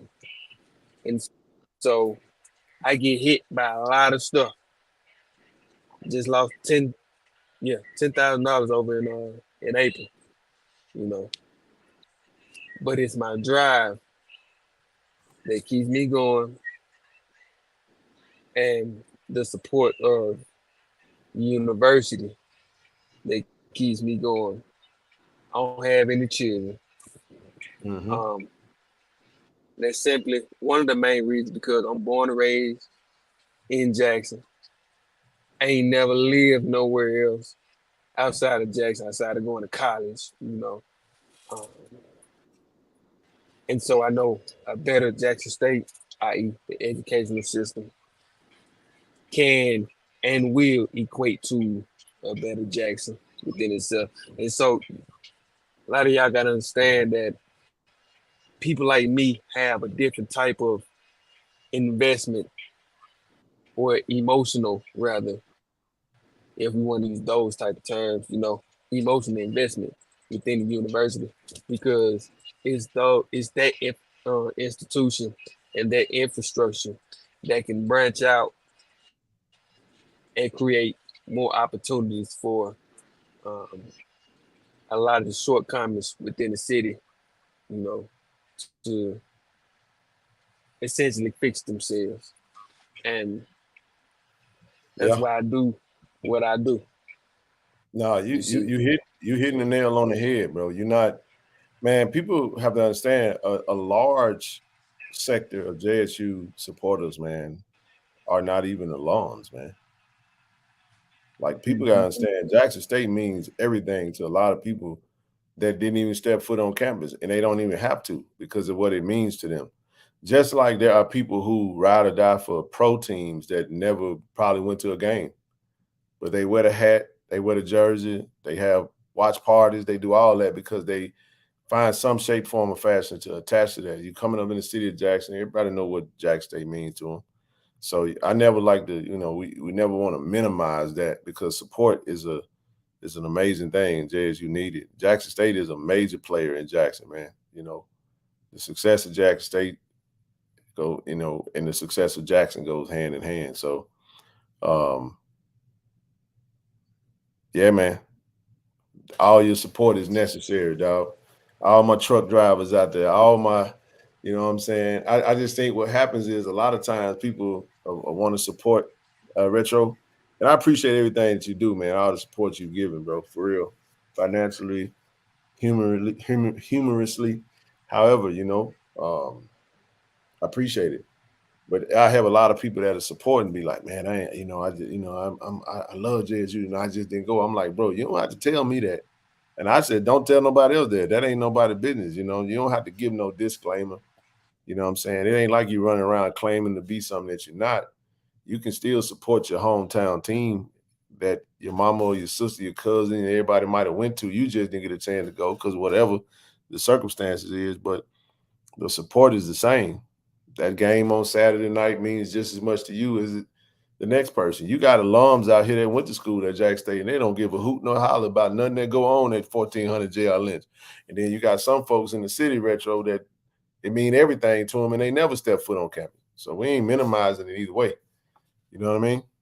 That makes sense? Mm-hmm.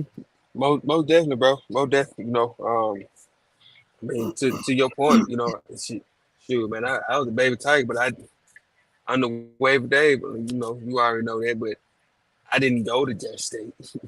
Once I graduated high school, went off somewhere else to play ball. And yeah. But at the same time, it's just understanding. Well, I pretty much gave up on school after that, but pretty much understanding that, especially as you get older, and to a lot of y'all, I'm probably still a child, just at 32 years old, and I get it. But as you get older, you understand that that's a whole ecosystem right there within itself. Yeah, it is. That's supposed to branch out and connect the whole city, in which it does. Yeah, but you need other parts. Yeah. But you need other parts to help it support itself as well as support other parts, if that makes sense. No, I get what you're putting down. And so, and so if they come down to, and I can assure you, bro, because I know we talk about a lot of stuff about being electronic nowadays, but you, Zoe, and TD, Rochelle, Nook, ETC mentioned on multiple occasions that we have an older fan base that probably don't necessarily deal with the electronic part of the world today. Man, I'm not even opposed to going back old school, Ken. How Joe used to pop CDs out the trunk, you know. Shoot, Yeah. man, print up flyers and man, Hey, that's I why put we them out putting. That's why one we by print. one in the Hey, that's neighborhood. why we print schedules, man. Print schedules over in the Berg, bro. We're gonna be over there. Players are signing schedules, pass them out. They do what with them. Take a photo here and there, and we want to do more, man. It ain't just that. It's just you're right. I'm with you. Grassroots is what you're saying. Mm-hmm. Go grassroots with it, man. That's. Look, we got a lot of supporters, man, that donate via. They don't want to send no cash app. They'll cut a check in a heartbeat and mail it to the PO box. They just rather do it their way, and it is the same exact support. However, the method of how you support ain't really that. We're accommodating because we we are sure that the money that does come in is I don't mind saying this, bro. I ain't made no money from this yet. In 2 years, ain't no money, bro. I'm in the red, dog, on this, but I believe that eventually it's gonna blow. I know it will. I ain't no believe in it. I know it's gonna happen, but it ain't gonna come through this. This is our vehicle, man, to show what we do, and the other there is a greater later that comes with this. I believe wholeheartedly in it. Cause trust me, the work that you see, us doing, it ain't just to come on, bro. We gotta, but when you building something, there is a sacrifice that comes with it. You know what I'm saying? So I know what's coming, and it just may pop. Anytime you start a business for those entrepreneurs out there, you know this because you're an entrepreneur. Hey man, them first 3 years is rough, dog. Man. And the first 3 years is rough, dog. That's why the IRS even give you 3 years of count of loss. Man, Ken, I'm gonna say this, brother. Before I became an owner, bro, of course, you hear that statement, like, man, whatever, man, time out, whatever. But man, I truly understood once this truck paid off next year, it's paid off next April. And it's Congratulations. like appreciate it, bro. It's such a big burden. That truck knows such a big burden off of me. A couple months ago is when I truly understood. I really just sat back and dissected my expenses. That's why I told you that 10,000 in April. Spend out 10,000 a month, just in expenses. I'm like, damn. Yeah, bro. I understand, what's going on why, these three, that, like they say, with it being the first 3 to 4 year ETC, whatever it may be, is like you say, basically a loss. Like, man, you got so many expenses, bro. You need some time to pay stuff off. For real, bro. Well, you talking about cutting corners and being strategic, man, with your funds, bro. And then, the world that we in, bro, cost of living is going up. Interest rates are at an all-time high, and that's no matter what you got going on, So it's a lot of ways to look at it, you know what I mean? The reality of it is, the less overhead, the better. It's an old equation, man. You know what I'm saying? But we that's right, I'm bro. gonna tell my JSU family. I'm gonna tell my JSU family, man, look, stick through it. The team and the university that you want to see is literally right around the corner, and there's enough momentum, there's enough power within it. You spoke about it earlier, Ken. And I felt the same way. I've been feeling the same way about a long time. I just don't say too much because I understand how emotional people get. But you spoke about something I want to say Monday about white folks support they stuff, and you can't get mad at it. I ain't got no problem with it. Can I be real? Go ahead. Go ahead. Then talk now. I got 15 minutes. I'm gonna let it rip. Man, there are white people that I know personally that I've been able to establish relationships with that have helped us in a lot of ways to do what we're doing. You know what I'm saying? And don't really pay no attention to what we do in that sense. You know what I'm saying? Just believe in the people that we are, and like, I'm gonna support you. I'm gonna rock with you. And then there are people who been watching for over a year now. It's like, what is it that you really like? What are you still watching for? It's like, it's almost like I need to see a little bit more before. And I ain't going at nobody. You know what I'm saying? I'm just telling you kind of like my experience through it. I am one of them people. I don't really waste time worrying about what other communities do within their own community for each other. I'm not working in that space. I'm working in a predominantly African-American HBCU space that we're in. And when you're in the space that we're in, trying to do some of the things that we're doing, when you're trying to introduce new ideas that's foreign, that requires unity, that requires support, I am not going to sit up here and act like there hasn't been a shit ton of people within our community that has supported, whether it's one time or 50 times. We've had amazing support. So in no shape, form, or fashion. But what I am saying is this, what Coach said, we can get to the next level, because what you never want to do is you never want to stress your supporters out. You don't want to strain folks. You don't want to take advantage of people's generosity, you know what I'm saying? And just put everything on the same collection of people. And it's like, just imagine if we could spread that mindset across more of our community, we could do more. That's what Coach is saying, strengthen numbers. But you bring up some of these other things that have come up, and it's like we kind of be hesitant when we say that, you know, like we start talking about things like white privilege, right? What is white privilege? They're just basically the equivalent of white people that are in power taking care of their own. So there are people that look like them that they favor. And at the end of the day, I don't mind that as long as it's not a detriment to someone else. You see what I'm saying? Like, I love mine so much that I'm going to do harm to you because you don't look like us. You're not a part of this community. That's when it becomes an issue.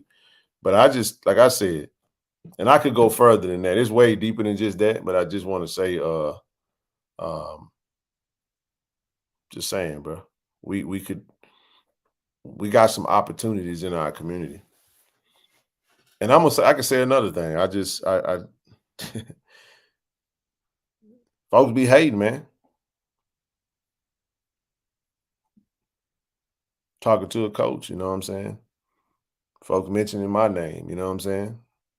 In the space that we in, you know, because I guess they ain't doing, they ain't, I don't know, it's weird, but if you ain't doing, I don't have an issue with that because I don't know, you know, who it is and really don't care, but I just know that when you do things, man, I was talking to my nephew about this yesterday, man. People can be a threat. You can be a threat to people and not even know it, man, because you just being consistent. The biggest adversary to inconsistent people is people that are consistent. You see what I'm saying, Retro? Like, if you organize and you got a good work ethic and you just stay on task, you don't have to say nothing to nobody. Just how you merely operate is oppositional to someone that's lazy, unorganized, dysfunctional. You feel what I'm saying when I say that? Most definitely. So it ain't a matter of talking.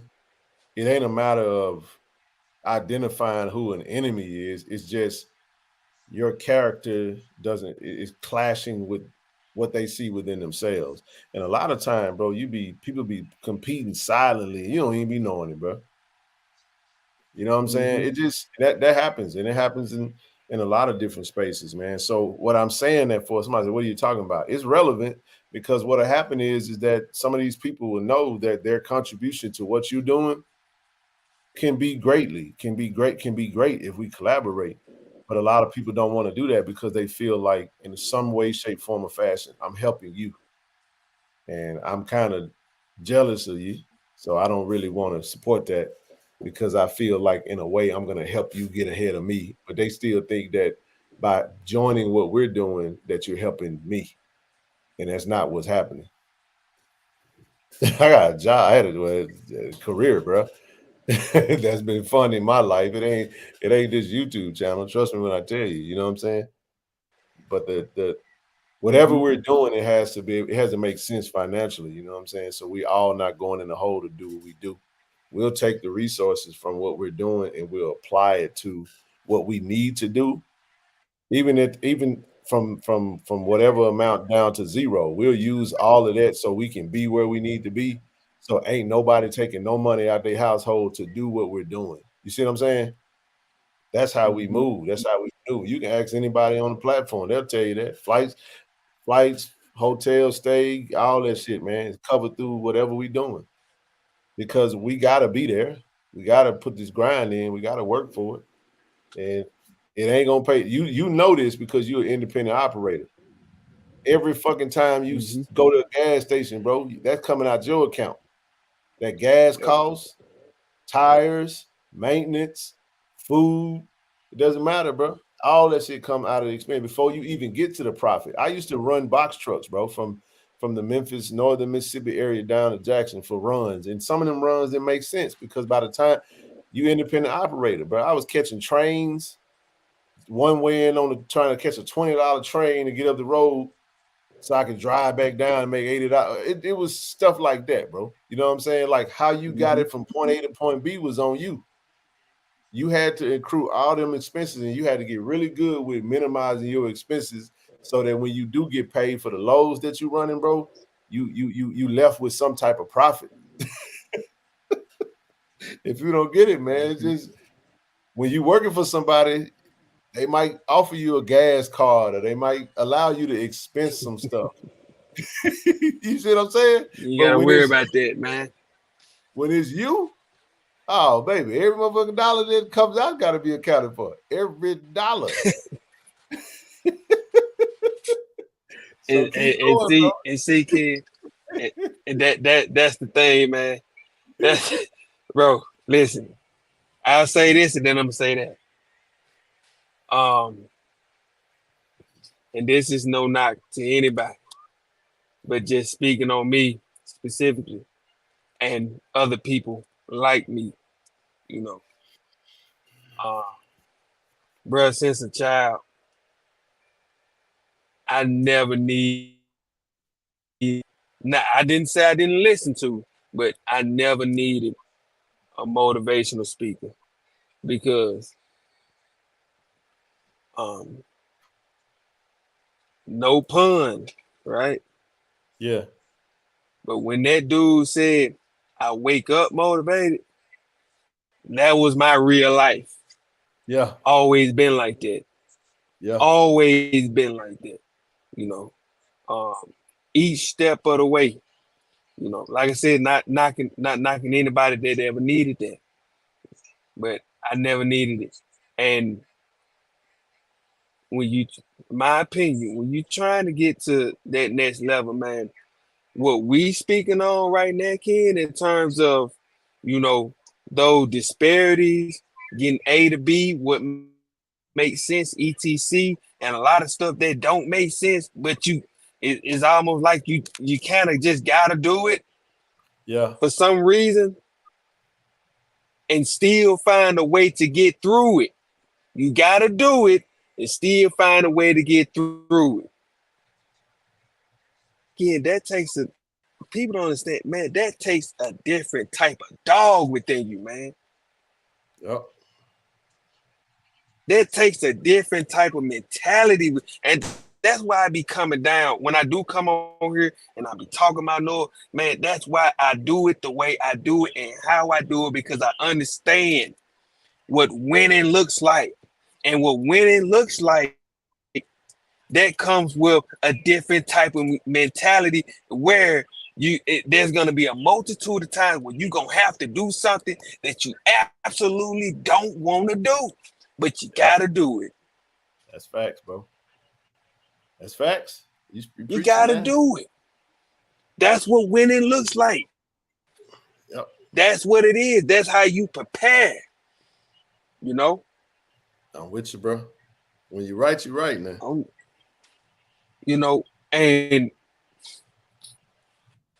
I'm glad TC came on, man. Me too, bro.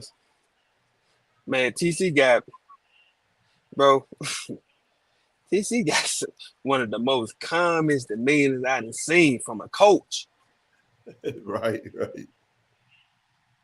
You see, because the coaches I done dealt with was flat out mean. But the way he talked with the confidence, it's like, man, you can't do nothing but believe in him, bro. Hey, that's and we do. And then man. you see the progression of the team. Go ahead, bro. Go ahead. No, we do, and I'm gonna close on this because I'm gonna get ready to shut it down. Man, that was a treat. It was a treat. Glad he came on. We're gonna continue to support him. For everybody that's in here, like I said, appreciate everybody for tuning in. Thank you guys for the support. Don't forget to subscribe to the channel. Don't forget to donate. If we collecting for football, man. We're gonna buy some suits, man. We're gonna take this thing all the way to the end of June until we get it collected. So let's make it happen, y'all. Hit that Cash App, PayPal, Zelle, Givelify, whatever works. Retro, always, man. Be safe out there on that road, brother. For real, man. Most definitely. Day I love. Go Tigers. Appreciate you, bro. All right, everybody. Hey, man, heck of a day. We will not be on Friday night. Should be back Monday. If not, we'll be back Wednesday. But we definitely going to be taking a week off here and there. We'll find a vacation week somewhere in there, probably this month. But we'll see. We'll see. But we will still be dropping content on the channel. So let us know. We won't, like I said, we're going to take a break, man. We've been grinding, been putting that work in. We got some more work that we got to finish up on over the weekend for some stuff that we're working on. So appreciate everybody, man. As always, like I said, donate. Continue to support, man. We appreciate it. It does not go unnoticed. And we're going to go ahead and close this bad baby out, and then we'll close it out with just kind of letting everybody know again where we'll be. We'll be in Vicksburg, June 22nd. That's all we got. Good night, everybody.